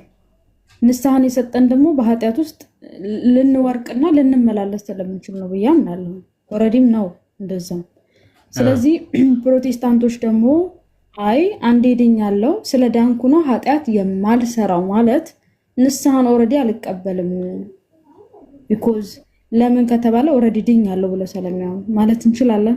ማለት ከዚህ ኦልሬዲ ሊያነሳ አልቻለም የሚሉትን እንጂ እሱን ብጠይቀው ደስ ይለኛል። ዜዱ አዎ እንችላለንም አንችልምም ሁለቱም ነው።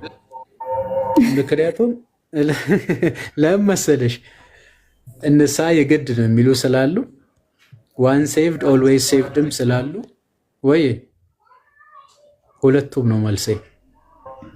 ዜዶ ራሱ ቢመልስልኝ ደስ ይለኛል። ዜዶ አለ አይደል?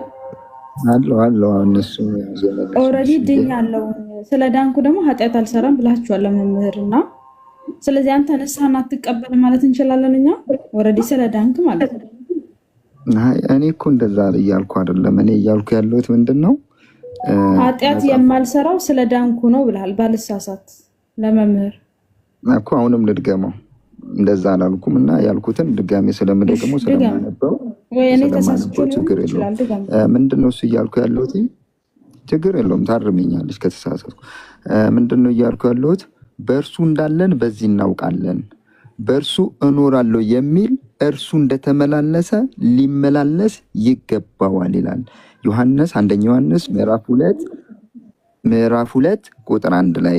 ከዛን ድጋሜ ደግሞ 1 ዮሐንስ ምዕራፍ 3 ላይ ደግሞ ምን አለ? ከ6 ጀምሮ ባነበው ደስ ይለኛል። በእርሱ የሚኖር ሁሉ ኃጢአት የሚያደርግ ሁሉ አላየውም አላወቀውም። መጽሐፉ ቃል በቃል ኃጢአት የሚያደርግ አላየውም አላወቀውም ይላል። ስሙኝ።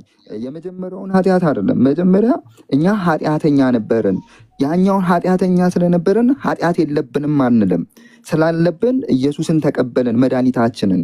ያ መድኃኒት ደግሞ ያን በሽታ የሚገል ነው። የኃጢአት የሚባለውን በሽታ የሚገል ነው። ስለዚህ ኃጢአትን ሊሰራ አይችልም የምለው ከዚህ አንጻር ነው። ለምን ዳግም ተወልዷል። የሰማይ አባታችሁ ቅዱስ እንደሆነ እናንተም ቅዱሳን ሁኑ ይላል። መቀደስ መለየት አለበት። ለምን ከጨለማ ወደሚደነቅ ብርሃን የጠራን እሱ ከጨለማ አይደል ወደሚደነቅ ብርሃን የጠራን። ጠሪው እሱ ነው፣ አጽዳቂው እሱ ነው። ስለዚህ እሱ የጠራን እሱ ያጸደቀን እሱ ነው። እኛን መገቦ እዛ የሚያደርሰን እኛ እኮ ከኛ አይደለም። ምንም እኛ የምንሰራውም ስራ የለም። ከእርሱ ለእርሱ ነው፣ በእርሱ ነው። ከኛ ምንም የለም ማለት ነው። ኃይልም በሚሰጥን በክርስቶስ ሁሉ እንችላለሁ እንዳለው ጳውሎስ ማለት ነው። አረ ዜዶ በጌታ በኢየሱስ አይሰማህም? ዜዶ ተናግረ ሚዩት እንድታረግ አይደለም። ቆይ አንድ ሚዩትን አንሳው ወንድማችን። እሺ በክርስቶስ ማለት አሁን አንተ ምን አልክ? በክርስቶስ ስላለን ኃጢአት አንሰራም። ያመነ ሰው ኃጢአት አይሰራም? አዎ አይሰራም የሚል የለም። ስለዚህ አንተ ኃጢአት አትሰራም። እኔን ለምን መጽሐፉ ጋር አትይዝም? እኔንማ ተይኝ። መጽሐፉ የሚለውን ነው ማለት አንተ መጽሐፉን አትቀበልም እኮ። ለዛ እኮ ነው አይሰራም የሚለው ነው ያወጣው። አምኛለሁ ብለህ አምኛለሁ የምትል ሰው ነው አይደል አንተ? የግል አረግሽው ብዬ እኮ ነው። የግል እኔ አይመቸኝም ብዬ ነው። ራሴን መስበክ ስለማልወድ ነው። እኔ ስበክ መቼ አልኩህ? ዜዶ መጽሐፉን ትቀበላለህ ነው ያልሽኝ እኮ ነው። አይ እኔ ስላልሽኝ ነው መጽሐፉ የሚለውን እነሱ እንዳስተማሩ ተቀብለ ይዘዋል አይደል ዜዶ? አንተ ደግሞ ትኖርበታለህ በህይወት ወረዲ አይደል? እሺ ሰው እኮ የሚኖረው አይደል የሚናገረው? ወይስ መጽሐፉ ሌላ አንተ ሌላ ነህ? አልገባኝም። እኔ ራሴ ማለት ያነበብከውን ነው እኖራለሁ ብለህ የምታወራው ይመስለኛል ስብከትህ አይደል? ስለዚህ መጽሐፍ ቅዱስ ላይ እንደዛ ከሆነ አንተ አማኝ ነኝ ካልክ አንተ የምታምነው ሰው መጽሐፍ ቅዱስ ያመንክ አንተ ኃጢአት ትሰራለህ ወይስ አትሰራም? እኔ ይሄን ይኸውልሽ ምንም ብትይኝ ያው ሰዓት መግደል ካልሆነ ባሻገር አልነግርሽም። ከፍሬያቸው ታውቋቸዋላችሁ ነው። ከእኔ ጋር ብትኖሪ አንቺ ነሽ የምትነግሪኝ። እሺ በቃ ወደ መምህርን ነው እኔ መጠየቅ የፈለኩት። መምህር እስካሁን በጣም ብዙ የመጽሐፍ ቅዱስ ጥቅስን እየጠቀሱ ለዜዶ የሰው ልጅ እንዴት ንስሐ መግባት እንዳለበት መጽሐፍ ቅዱሳዊ ማስረጃ ሰጥተው ሲያስተምሩን ነበረ። ስለዚህ የእሱን መረዳት እንዲጠይቁልኝ ነበረ። ዜድ ምን ያህል ተረድቷል የሚለውን እሱ እንዲናገር ነበር። ኦልሬዲ ቴንኪዩ ኤፍቲ ጠይቀሹ ተናግሮታል። አሁን ዜዲ ዘሪ መምህርን ነው መጠየቅ የምፈልገው። ዘሪ መጽሐፍ ቅዱስን ይቀበላል ለማለት ማለት እኔ በድፍረት አሁን አይቀበልም ብል ተሳስቻለሁ? መምህር ዘላለም ዶክተር ዘላለም ይቅርታ። አይ እንደዛ ጄኔራላይዝ ማድረግ ሳይሆን ማለት ነው። አሁን ከተናገረው ነገር አንጻር ያው ዞሮ ዞሮ ለመናገር ወንድማችን አልደፈረም እንጂ በቃ ኃጢአት አልሰራም ነው እኮ ጥቅሶቹን እያመጣ ያለው ንጹሕ ነኝ የሚል ነውና፣ ግን ለምሳሌ እኔ የሰማይ አባታችሁ ቅዱስ እንደሆነ ቅዱሳን ሁኑ ነው ያለው እንጂ ቅዱሳን ናችሁ አይልም። አንደኛ ቅዱሳን ሁኑ ነው። ቅዱሳን የሚኮነው ደግሞ በህይወት ነው፣ በኑሮ ነው። ለምሳሌ ዘሌዋውያን 19 ቁጥር 2 ላይ እኔ ቅዱስ ነኝና እናንተም ቅዱሳን ሁኑ ብሎ ነው ጌታ የተናገረው፣ እግዚአብሔር ማለት ነው። ጴጥሮስ ደግሞ መጣና ይሄንን ሲፈታው እኔ ቅዱስ ነኝና እናንተም ቅዱሳን ሁኑ ተብሎ ስለተጻፈ ነው የሚለው። በኑሯችሁ ምን ሆኑ? ቅዱሳን ሆኑ ይላል። በኑሮ ነው ቅድስና። ኦኬ። ቅዱስ ጳውሎስም በቆሮንቶስ መልእክቱ ላይ ምን አለ? እንግዲህ እንደዚህ አይነት የተስፋ ቃል ካለን ይላል፣ እንደዚህ አይነት የተስፋ ቃል ካለን ምን በሉ ይላል፣ ቅድስናን ፍጹም እያደረጋችሁ መንፈስንና ጅማትን ከሚያረክስ ከዚህ ዓለም እድፈት ራሳችሁን ጠብቁ ይላል። ራሳችሁን ጠብቁ። ኦኬ። ለክርስቶስ እንደሚገባ መኖር እንዳለብን ነው የሚያስረዳ። እንደዛ ብሎ ነው የሚያስቀምጠው እሱም ማለት ነው። ሌላ ደግሞ የቅዱሳን መላእክትንም ሕይወት ብትመለከት ምን የሚል ቃል ነው? በአንድ ሰው ንስሐ መግባት በሰማይ መላእክት ፊት ምን ይሆናል? ታላቅ ደስታ ይሆናል ነው። ሰው ንስሐ የሚገባው የበደለ ነገር ስላለ ነው። የበደለ ነገር ስላለ ቅዱስ ዮሐንስም ለዛ ነው ብንናዘዝ ነው የሚለው። ኦኬ ብንናዘዝ የልጁ የኢየሱስ ክርስቶስ ደም ከኃጢአት ሁሉ ሊያነጻን ታማኝና እውነተኛ ነው የሚለው። ኃጢአት አላደርግም የሚል ነገር በጣም ከባድ። ቅድም የጠቀስካቸውን ነገር ላንሳለ። ለምሳሌ እርሱ ንጹህ እንደሆነ ጌታ ማለት ነው ዮሐንስ መልእክት ላይ እርሱ ንጹህ እንደሆነ ራሱን ያነጻል ነው የሚለው። ራሱን ያነጻል። ይሄ ቅድም ብያለሁ። እንግዲህ ንስሐ በመግባት በጸሎት በጾም እናንተ ባትቀበሉ አላቅም እሱን እንዲህ እያደረገ ኃጢአትን ወደ አለመስራት ነው የሚያድገው። ይሄ እኮ በእናንተም እኮ አሉን። መምህር ጳውሎስ እኮ የሚያምኑት ነገር እኮ ነው። ጳውሎስ ፈቃዱ ድነናል እየዳነው ደግሞ እንድናለን የሚለው ይሄ ሁሉ አለ እኮ። የሆነ ዲኖሚኔሽን ላይ ልትሆን ትችላለህ አንተና እርሱ ንጹህ እንደሆነማ ክርስቶስ እርሱም ራሱ ምን ያደርጋል? ያነጻል ነው። ንጹህ ነው አይደለም የሚለው እርሱ ጻድቅ እንደሆነ ጽድቅን የሚያደርግ ሁሉ ደግሞ ጻድቅ ነው ይላል። ስለዚህ ጽድቅ የሚደረግ ጽድቅም አለ ማለት ነው። እርሱ እንደተመላለሰ ሊመላለስ ይገባል ነው የሚለው መጽሐፍ እንግዲህ። እና አሁን አንተ ያነሳው ነገር በኃጢአቱ ጸንቶ መኖር እንደሌለበት፣ ክርስቲያን ሊወድቅ ይችላል፣ ወድቆ ግን መቅረት እንደሌለበት፣ ንስሐ መግባት እንዳለበት ኦኬ እንዲህ እያለ ብሏል እኮ። ኃጢአት ብታደርጉ ግን ብሎ ደግሞ ተናገር። ኃጢአት እናደርጋለን ማለት ነው። ከሁሉ በላይ ደግሞ ህሊናችን እንጠይቅ ነው። ምናልባት ሰውም አይደለንም፣ ህሊናችን እንጠይቅ ነው። እና በራሱ ጽድቅ ሊተማመን የሚችል ማንም የለምና ኃጢአት እናደርጋለን ግን ንስሐ መግባት አለብን። ይህ ነው በአጭሩ መጽሐፉ የሚናገረው እንጂ ኃጢአት አናደርግም ማለት በጣም ከባድ ነው። ከባድ ነው።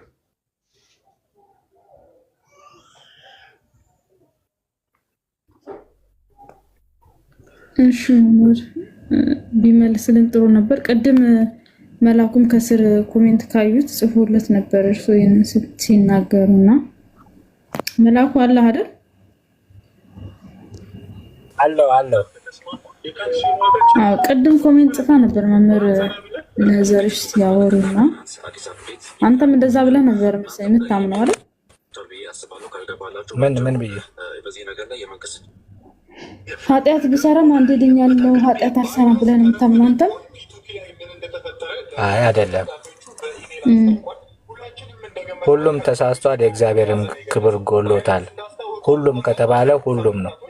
ሁሉም ተሳስቷል። እዚህ ምድር ላይ ማይሳሳት የለም። ግን እንደዚሁ በጸጋው ደግሞ እንደምትጸድቂ መጽሐፍ ቅዱስ ያወራል እንዲሁ። ስለዚህ ዘርሽ ያለው አንተ እንደሱ አታምንም ማለት ሰው ከዳነ በኋላ ኃጢአትን ያደርጋል ማያደርግ የለም። እንደዛ አላምንም እኔ። እናመሰግናለን መምህር። ይቀጥሉ በቃ። አይ በቃ እኔ ጨርሻለሁ፣ መውጣት አለብኝ።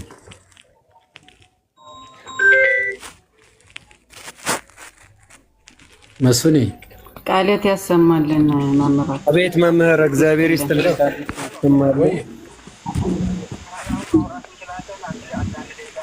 ይቻላል ችግር ዘሪ ጨርሰናል አይደል? ዛሬ እሱን እኮ ነው የምልሽ።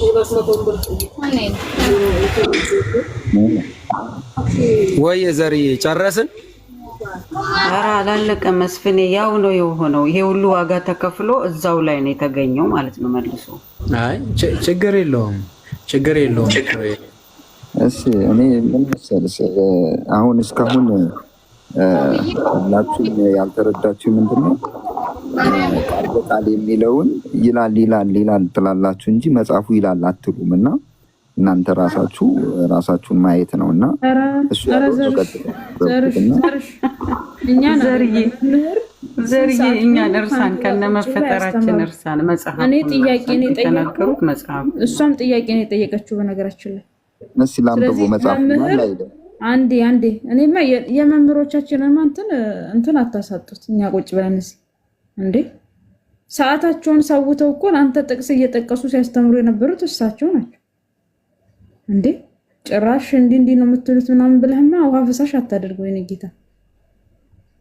አንዳንዴ አልቀበልም አልተመቸኝም እሱ ያንተ ምርጫ ነው ወይዘው ግን እሳቸው እዚህ ጋር ቁጭ ብሎ የለፉበትን ልፋት ደግሞ ገደል አትስገባው እኛ ቁጭ ብለን በቃ ለመቀበል መብት ነው ከነሱ ጋር እኮ የምንግባባውን ተግባብተናል አንቺ ያልገባሽ በቃ ስለዚህ እናንተ እንዴት ትላላችሁ ብላ ሌላ ድራማ ትስራ እናንተ ነው እኮ የገባችሁ ከነሱ ጋር እየተማማርን ነበር ዘርዬሻለሁ የገባችሁት እናንተ እኛም ሰምቻለሁ እነሱም ያልኩበት መንገድ ተረድተውታል እኔም ያልኩበት እነሱ ያሉበትን መንገድ ተረድቻለሁ እናንተ ደግሞ ያላችሁበት መንገድ ደግሞ ሌላ ሆነ እናንተ የእናንተ እነሱ ጋር መመለስ አልቻልክም ተው በቃ አይልም አልሽኝ እኮ አንቺ የሚለውን አይልም ብለሽ እኮ ነው የተጨቃጨቅሽ ዘር አንተ ቃል በቃል የተናገርከውን ጥያቄ አድርጌ አቅርቤ ጠየቅኩ መመለስ አልቻልክም አለቀ ኤፍቲኤ ወይ መላክ አንድ ጥያቄ ልጠይቅ ኤፍቲኤ ቆይ አይ ጥያቄ ማንን ነው የምትጠይቀው ዘሪን ከሆነ ዘሪ አይ አንተንም ልጠይቅ ችግር የለውም አይ ማናችንንም ቆይ አትጠይቅም ቆይ ያላለቀ ጉዳይ ስላለ መሀል አትግባ አንተ ዳይቨርት አታድርገው ነገሩ በራስ ተረጋጋና ሚውት አድርገው ቁጭ ዘሪ እስቲ ዛሬ መምህር ይሄንን ሁሉ ሰዓት ሲያስተምሩ ምን ተምረሃል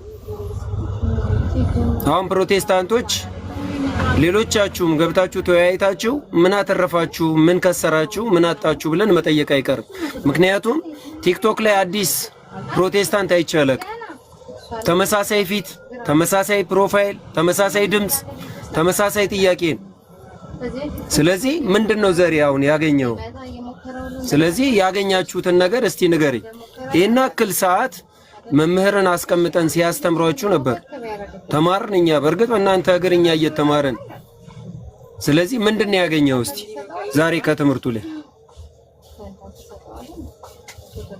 እሺ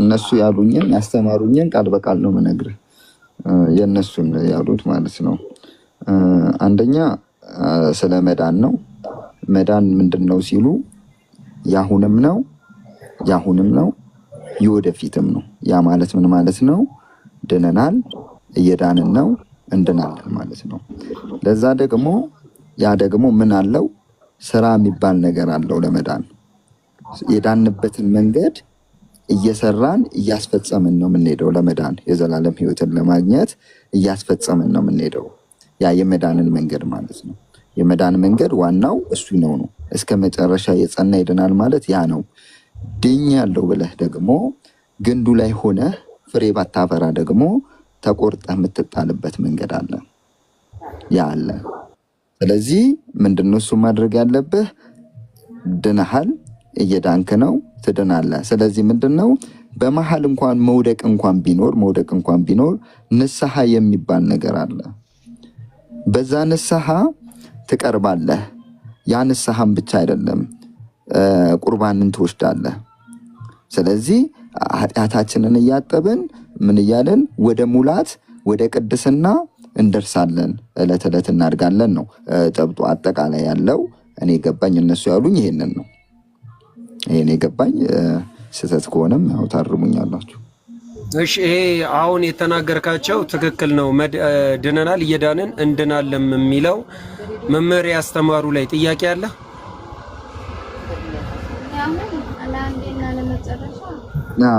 የኔ ያው እንደሰማችሁ ከቀደም ጀምሮ ከነሱ ጋር ነገሩ ተግባብተናልና ይገባችኋል ምንድነው ማለት ምንድነው የነሱ ጉብዝናም የማደንቃቸውም በጣም የማደንቃቸው ምንድነው አንተን ገንዘብ ማድረግ ነው የነሱ ያስተምሩት ገብቷል አንተን የመስራት አንተ ላይ የመስራት አንተን ወደ ጌታ የማምጣት ጉዳይ እንጂ አንተን አሸንፉ የሆነ አሳፍሮ የመሄድም አይደለም የነሱ አስተምሮት እኔ ማደንቃቸው ሁለቴም ተማምረን ሰው በደረሰበት ይላል የደረሱበትን ጥግ ነግረውኛል ከነሱ የሚጠበቀውን ነገር ነግረውኛልና እኔም ደግሞ ጥያቄ አለብኝ ይሄን የርሱ 100% ለመቀበል እኔ ያሉብኝን እነዚህን ጥያቄዎች ደግሞ ሲመልሱልኝ ምን እላለሁ ማለት ነው አሜን እላለሁ ከርሱ ቃል ጋር ነው የኔ አባባል እና ምንድነው እሱ አሁን የጠቀስኳቸው ጥቅሶች አሉ ስለ ግንዱም ሲነሳ ጠይቄ ነበር ግንዱ ላይ ካለው ቅርንጫፉ ላይ ከግንዱ ነው ማገኘው እኔ ሁሉን ነገር ከግንዱ ነው ማገኘው ግንዱ ላይ ሆኜ ፍሬ ማፍራት ካልቻልኩ የማን ችግር ነው? የኔ ነው ወይ? ግንዱ ላይ የተጣበቅኩት እኔ ስለሆንኩ እኔ ነኝ። ለምን ከግንዱ ለማግኘት በስራ አማካኝነት የግንድን የምንን ምናምን ነገር ይታወቃል። ከኔ በላይ ያውቁታል። ሐኪምም ስለሆኑ ማለት ነው፣ ዶክተርም ስለሆኑ ገብቷቸዋል እነሱም። ስለዚህ እኔ ችግር ነው ወይ እዛ ላይ ሆኜ አላፈራህም ተብዬ ብቆረጥ? ድጋሜስ ደግሞ የኔ ችግር ነው ወይ? እኔ አምኛለሁ በጌታ ለምን ለጽድቅ ከምን ከጨለማ ወደሚደነቅ ብርሃን መጣው ብዬ አመንኩ አማኝ ነኝ። ኃጢአት የሚባሉ ነገር የምጸየፍ ነኝ። አዎ ኃጢአት ይመጣል፣ ውስጣችን አለ። እሱን ግን እምቢ የማለት ጸጋ ተሰጥቶናል ነው። ኃጢአትን ልታደርጉ አትችሉም ማለን መጽሐፉ አትችሉም ማለት ነው። አንደኛ አትችሉም ካለ አትችሉም አይደለም ወይ? ሁለተኛው ጥያቄ አንደኛው እንትንም የጠቀስኩት ቆሮንቶስንም የጠቀስኩበት ምክንያት ፍሬያችን ወደፊት የሚሰጠን ነው። እሱ ሰው የዘራውን የሚያጭድበት ነው ፍሬያችን። ያኛው ፍሬ አክሊል ነው የምናጣበት። የዘላለምን ሕይወትን አይደለም የምናጣበት፣ አክሊልን ነው የምናጣው። የጽድቅ አክሊል፣ የሕይወት አክሊል፣ የመዳን አክሊል የሚላቸው የአራት እንትኖች አክሊሎች አሉ። እሱን የምናጣበት መንገድ እንጂ የዘላለም ሕይወትም የሚያሳጣ መንገድም አይደለም። እየዳንን ነው የሚለውን ለምንድን ነው እሱ ድነን የለም ወይ? የመጨረሻው ደግሞ በመጨረሻው ቀን ደግሞ እስከ መጨረሻ የጸና ይድናል የሚለው ደግሞ ምንድነው? እስከ መጨረሻ የጸና ይድናል የተባለው የኛ አይደለም። እሱ ማለት ምንድነው? እሱ ክፍሉን ገብተንም ብናነብ በመጨረሻው ዘመን ነው፣ በመከራ ውስጥ ነው። እንዳሁኑ አምኖ ተጠምቆ አይደለም የሚድነው። ኢየሱስ ክርስቶስን ስም የሚጠራ የሚድንበት ወቅት ነው። ስሙን ጠርቶ የሚድንበት ወቅት ነው። ማይቻልበት ወቅት አለ ማለት ነው። ኢየሱስ ብሎ መናገር የሚከብደን ወቅት አለ ማለት ነው። እሱ የመጨረሻው ዘመን ነው። ስለዚህ እስከ መጨረሻ የጸናው የሚለው ለምን ይሆናል ነው? ለምን አንዴ በሕይወት መዝገብ የተጻፉትን አልደመስስም ይላል እንዴ? ጽፎ ድጋሜ እያጸዳ ድጋሜ እየጻፈ ድጋሜ እንትን እያደረገ አይነት ነው ወይ ጌታ? እንደዛ አይነት ጨዋታ ይጫወታል ወይ ነው የኔ ጥያቄ። ከነሱ ጋር ተግባብተናል ያልኩም ለዛ ነው። ስለዚህ እነዚህን ጠየቅኩኝ። ለነዚህ መልስ ከተሰጠኝ እኔ ከተመለሰልኝ በሚገባኝ አማርኛ በሚገባኝ አኬ ከተመለሰልኝ አሜን የማልብልበት መንገድም የለም። የኔ ጥያቄ ስለሆነ ነው። እኔ ማንንም የቤተ ክርስቲያኖችን ወጥያ አላወራም። እንዳይደራረብ ዮሐንስ ወንጌል ምዕራፍ 15 ቁጥር 1 ላይ ያለውን ጠየከን። ፍሬ ማፈራው እኔ አይደለሁም ነው ያንተ ጥያቄ። ምክንያቱም በእኔ እሱ ስለሚኖር እሱ ነው እንዳፈራ የሚያደርገኝ ነው። ባፈራም የኔ ችግር አይደለም ነው። ልክ ነኝ አይደለሁም? ልክ ነኝ አይደለሁም? ልክ ነው።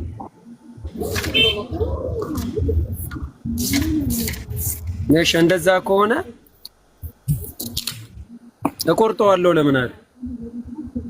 የራሱ ችግር ከሆነ ምክንያቱም ምን ይላል እዚህ ጋር ዮሐንስ ወንጌል ምዕራፍ 15 ላይ እውነተኛ የወይን ግንድ እኔ ነኝ፣ ገበሬውም አባቴ ነው። ፍሬ የማያፈራውን በእኔ ያለውን ቅርንጫፍ ሁሉ ያስወግደዋል አለ። የኢየሱስ ክርስቶስ ችግር ከሆነ እንግዲህ እዚህ ጋር ፍሬ የሚያፈራለ ፍሬ የማያፈራለ በማን ነው? በክርስቶስ ነው። የክርስቶስ ችግር ከሆነ ለምን ያስወግደዋል? መልስልኝ። የኔም ጥያቄ ያ ነው የጠየቅኩት። እኔ አይደለሁም ምላሽ፣ የኔ ጥያቄ ነው። የእናንተ መጣ የኔ ጥያቄ ነው። አልደረስኩበትም። ምንድነው እሱ ያልኩት? ያልደረስኩበት ነው ማላውቀው ነገር ውስጥ እንዴት እንደምናፈራማ ቁጥር 8 ላይ አለ። እንዴት እንደምናፈራ በምን እንደምናፈራ እንዴት እንደምናፈራ አሳያለሁ። አሁን የኔ ጥያቄ ከክርስቶስማ ዳንን እኮ ቅርንጫፍ ሆንን፣ በቃሉ ቅርንጫፍ ሆንን፣ ክርስቶስን ለበስን። ያመነ የተጠመቀ ይድናል እኮ ዳንን፣ ድነናል አለን። ጸጋው በእምነት አድኖናል፣ ድነናል። በልጁ ያመነ የዘላለም ሕይወት አለው። በአንድ ልጁ በማያምን አሁን ተፈርዶበታል። ለተቀበሉት የእግዚአብሔር ልጆች የሆኑ ዘንድ ስልጣን ሰጣቸው። ስልጣንን ተቀበልን። አሁን እኮ ወደ ቅርንጫፉ መጣን። ቅርንጫፉ ላይ ከመጣን በኋላ ክርስቶስ ምን ይፈልጋል? ፍሬ የሚያፈራ እንዳለው ፍሬ የማያፈራ ደግሞ በሁለት ፓርት ከፍሎታል። ቃሌን ሰምቶ የሚያደርጋለ፣ ቃሌን ሰምቶ የማያደርጋለ። የሰው ነፃ ፍቃድ የሚባል ነገር አለ። ማድረግም ትችላለህ። አሁን ለምሳሌ ኃጢአትን መስራት ትችላለህ? አችልም? ትችላለህ? አችልም?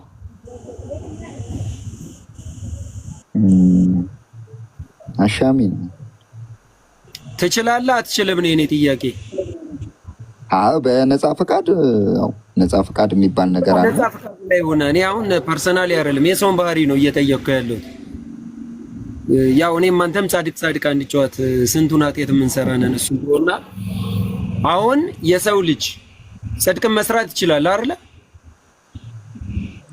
አዎ ጽድቅን መስራት የሚችለው ከቃሉ ተነስቶ ነው። ህግ ስላለ ነው፣ የእግዚአብሔር ቃል ስላለ ነው። ዝሙት ኃጢአት መሆኑን በምን አወቅ? ትእዛዝ ስላለ ነው፣ ህግ ስላለ ነው አይደል? ቃሉ ስላለ ነው አይደል? ገባው? ከቃሉ ተነስተ ጽድቅን ትሰራለህ። ከቃሉ ተነስተ ደግሞ በድፍረት ኃጢአትን ትሰራለህ። አሁን እየተረዳኸኝ ነው? ስለዚህ አሁን እዚህ ጋር በእኔ ያለውን ሲል በሱ ያመነ ነው አይደለ? ክርስቲያን የሆነ ነው አይደለ? እዚህ ጋር በእኔ ያለው ፍሬ የማያፈራው ሲል በእኔ ያለው ፍሬ የሚያፈራው ሲል ክርስቶስን ተከትሎ ፍሬ ያፈራል፣ ፍሬ ያላፈራል። ሁለቱም ግን ክርስቲያን ናቸው፣ በክርስቶስ የሆኑ ናቸው። ፍሬ የማያፈራውን በእኔ ያለውን ቅርንጫፍ ሁሉ ያስወግደዋል አለ ማቴዎስ ወንጌል ምዕራፍ 3 ቁጥር 10 ላይ ያስወግደዋል ይላል። ያስወግደዋል ወደ እሳት የሚጥለዋል። ስለዚህ ይሄ እንዴት ነው የምናፈራው ከሆነ ከቃሉ ተነስተን ወንድም፣ ግን ተግባሪ ማነን? እኛ ነን። ጽድቅም ኃጢአትን መስራት ስለምንችል በቃሉ ላይ ቆመን ጽድቅም ማድረግ የምንችለው ፍሬ ማፍራት የምንችለው እኔ እናንተ ነን። አይ አይጠቅመንም ብለን የማድረግ ስልጣንና መብቱ ስላለን እኔ እናንተ ነን። እኔ እናንተ ነን። ስለዚህ ነፃ ፍቃድ ካለን ለመቆረጥም ላለመቆረጥም ሙሉ ለሙሉ የማ ፍቃድ ነው ማለት ነው? የኔና ያንተ ፍቃድ ነው። አዳም ዕፀ በለሱን ሲበላ ድንጋይ ማድረግ ወይም የማይበላ ነገር እኮ ማድረግ እግዚአብሔር ይችላል። ግን የወደቀበት ለምንድን ነው? ነፃ ፍቃድ ስላለው። እግዚአብሔርም ሲያድነን በፍቃዱ በፍቃዳችን አመጽን፣ በፍቃዱ ደግሞ ምንም በድለነው ምንም ጥሩ ነገር ባናደርግም የወደደን ጸሎታችን ንጹህ ሆነን ምናምን በቃ አላርለ ሰጋጅ ምናምን በቃሉ ላይ ተገኝተን አይደለም። ፍቅሩንም ልዩ የሚያደርገው ከዚህ የተነሳ ነው። ስለዚህ እዚህ ጋር ያለው ሁለት ባህሪ ነው ያላቸው። ሁለቱም ግን የወደቁት ቃሉን ማድረግና አለማድረግ ላይ ነው። በቃ ሌላ ምንም ነገር የለው። ፍሬ የምናፈራው በቃሉ ነው። ፍሬ የማናፈራውም ከቃሉ ተነስተን። ስለዚህ ፍሬው የሚያፈራውን ቃሉን የሚተገብረውን አብዝቶ እንዲያፈራ ያጠራዋል። ፍሬ የማያፈራውን ደግሞ ያስወግደዋል። እዚህ ጋር ጥያቄ አለ?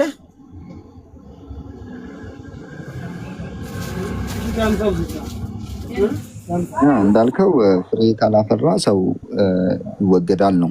ፍሬ ያላፈራው ሰው ግን የኔ ጥያቄ ላይ የሆነው ግንዱ ላይ ሆኖ ፍሬ አለማፍራት መቻል ማለት ምን ማለት ነው? የኔ ጥያቄ ነው። ፍሬ አለማፍራት ማለት ምን ማለት ነው? ለኔ ነፃ ፈቃዴን ሰተኸኝ ከሆነ ልክ ነው እኮ።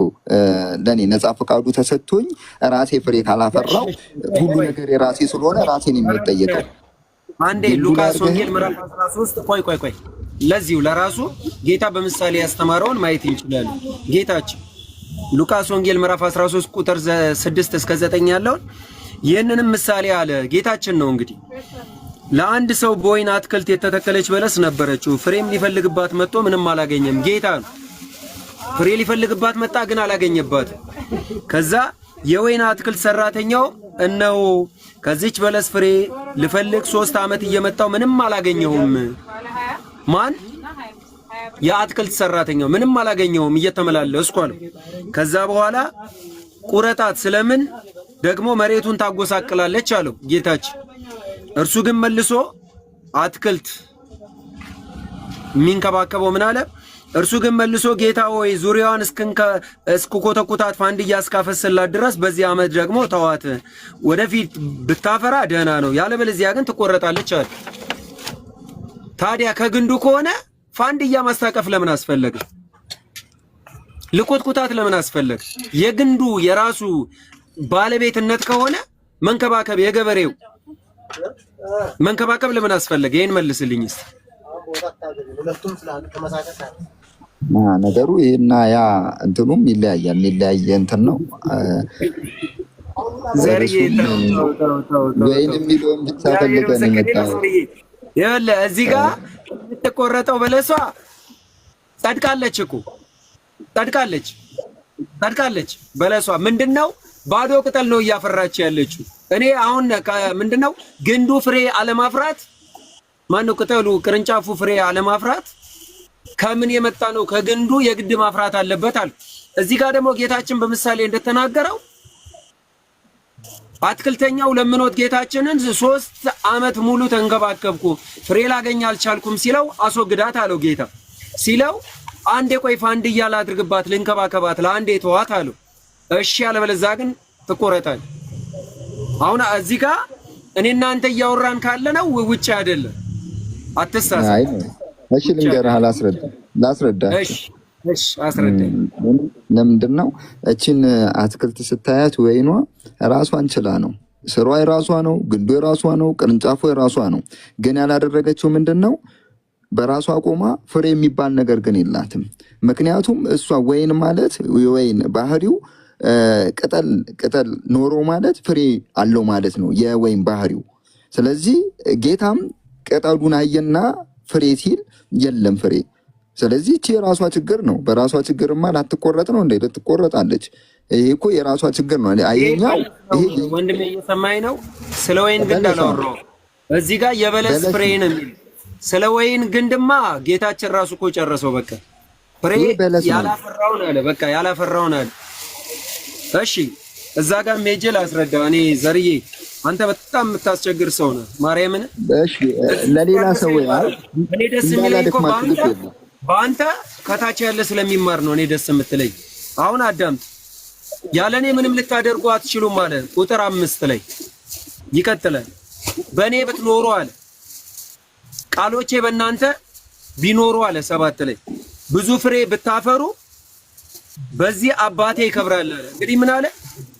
ያለኔ ምንም ልታደርጉ አትችሉም አለ። ይሄንን ደግሞ አንድምታው ምን ይለዋል? ፍቺው ምን ይላል? ያለ እግዚአብሔር ፍቃድ ምንም ነገር ማድረግ አይቻልም። አንድ ሙስሊም መጥቶ አሁን ለምሳሌ የኢየሱስ ክርስቶስ መምጣትን አይቀበልም፣ ሊድን አይችልም፣ ሊያፈራ አይችልም። ይሄው እዚህ ጋር ምን ይላል? ያለ እግዚአብሔር ፍቃድ ምንም ነገር ማድረግ አይቻልም። የእግዚአብሔር ፍቃድ ምንድነው? ሰው ሊድን ዘንድ ልጁን አንድያውን ልኮልናል። ሙስሊም ያምናል አያምንም? ስለዚህ ምንም ሊያፈራ አይችልም። ስለዚህ ለዚህ ነው ስትጸልዩ ፍቃድ በሰማይ እንደሆነች እንዲሁም በምድር ትሁን። ስትጸልዩ ፍቃድ በሰማይ እንደሆነች እንዲሁም በምድር ትሁን። የሱ ፍቃድ ስለሚያስፈልግ ማለት ነው። ማቴዎስ ወንጌል ምዕራፍ 6 ቁጥር 10 እና ሉቃስ ወንጌል ምዕራፍ 11 ቁጥር 2 ዮናስ ያለ እግዚአብሔር ፍቃድ ሲጓዝ ወደ ባህር ተጥሎ አሳ ውጦታል። ያለ እግዚአብሔር ፍቃድ ሲኬድ እንደዚህ ነው ማለት ነው። ስለዚህ ትንቢተ ዮናስም ከምዕራፍ 1 ጀምራችሁ ተመልከቱ ይላል።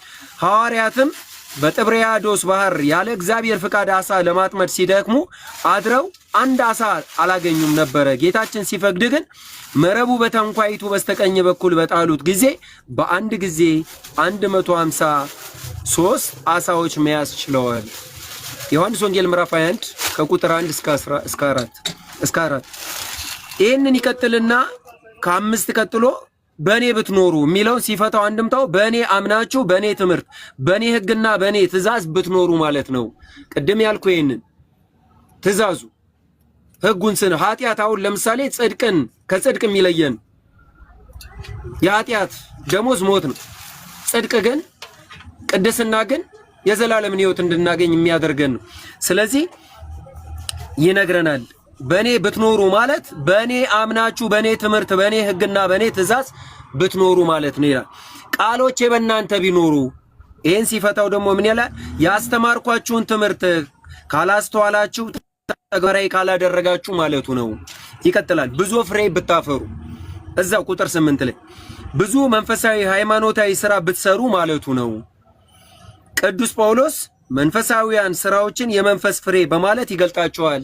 ገላትያ ምዕራፍ 5 ቁጥር 20 ላይ ከ19 ጀምሮ እስከ 22 ድረስ የመንፈስ ፍሬ የሚላቸው 9 ናቸው። የሥጋ ስራ ደግሞ የሚላቸው 15 ናቸው። ስለዚህ ይሄንን ብዙ ፍሬ ብታፈሩ የሚለው ይሄንን ነው። ስለዚህ በዚህ አባቴ ይከብራል። በዚህ ምን አለ? አባቴ ይከብራል። ይሄን ደግሞ ሲፈታው ምን አለው? ክርስቲያኖች በሚያሳዩት ትዕግስት፣ የትህትና፣ የፍቅር ርኅራኄ ገጽታ አምላካቸው እግዚአብሔር ይከብራል። ይሄንንም ሲነግረን ማቴዎስ ወንጌል ምዕራፍ 5 ቁጥር 16 መልካሙን ስራችሁን አይተው በሰማይ ያለው አባታችሁ እንዲያከብሩ ብርሃናችሁ እንዲሁ በሰው ፊት ይብራ። ስለዚህ ይሄን ይመስላል ዘርዬ። ስለዚህ ከራሳችን ሳይሆን በትምህርቱ በቃሉ በህጉ በትእዛዙ ላይ ስንገኝ ፍሬ እናፈራለን። ከዛ ውጪ ከሆነ ግን አንድ ፎር ኤግዛምፕል ሙስሊም አመጣውልህ ፍሬ ሊያፈራ አይችልም። ያመነም ሆኖ በቃሉ በፈቃዱ በትእዛዙ ላይ በእግዚአብሔር ሆኖ ታዛዥ ካልሆነ ፍሬ የማያፈራ ከሆነ ይቆረጣል። ይሄ ነው ጥያቄ ያለው።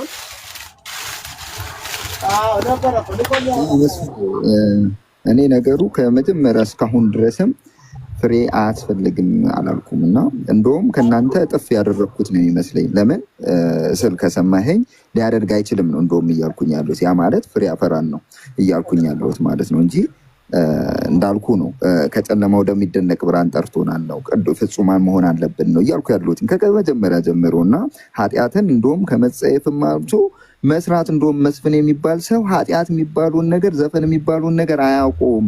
ህግ የሱ አይደለም፣ የዳነ ሰው ነው። ምን ይሰራለታል? ስለዚህ ፍሬ ያፈራል፣ በጎነትን ይጨምራል፣ አየህ፣ ፍቅርን ይጨምራል፣ ትህትናን ይጨምራል። ሁለት ነገሮች ተናገርካ። ይኸውልህ አንተ ኃጢአት አትሰራም፣ እኔ ደግሞ ኃጢአት እንድሰራ አድርጋ አትናገር። ሁለት ሰዎችን ሰው አየህ፣ እኛ እያልን ያለነው የሰው ባህሪ ነፃ ፍቃድ ያለው። አሁን አንተ ራስህ በተናገርከው መስፍን ምን ይሰራለታል? ለምን እንደዚህ ይሆናል? ለምን ማድረግም እችላለሁ አለማድረግም እችላለሁ። ቋጨው እዛ ጋር ኃጢአት ይሰራል አይሰራም አይባል። አንተ ከአፈር ነው የተፈጠርከው። አፈርን አጥበህ ታጸዳለህ። ያልሆነ ነገር አትናገር። በቃ አንደኛ ዮሐንስ መልእክት ምዕራፍ 2 ቁጥር ቀደም ላይ እነዛ ጎልም ሌሎችም ጽፈውልህ ኃጢአት የለብንም ብንል ራሳችን እናስታለን አለ። ውሸተኛ እናደርጋለን። ስለዚህ እንደዛ ብለህ አትናገር። ምንም ወንጌል አይደለም እሱ። ነፃ ፍቃድ ያለን በነፃ ፍቃዳችን ግን ፍሬ ማፍራት አለማፍራት እንችላለን። አይ ልዩነታችን ይሄ ነው። ይሄንን አስረዱኝ ነው የኔ ልዩነት።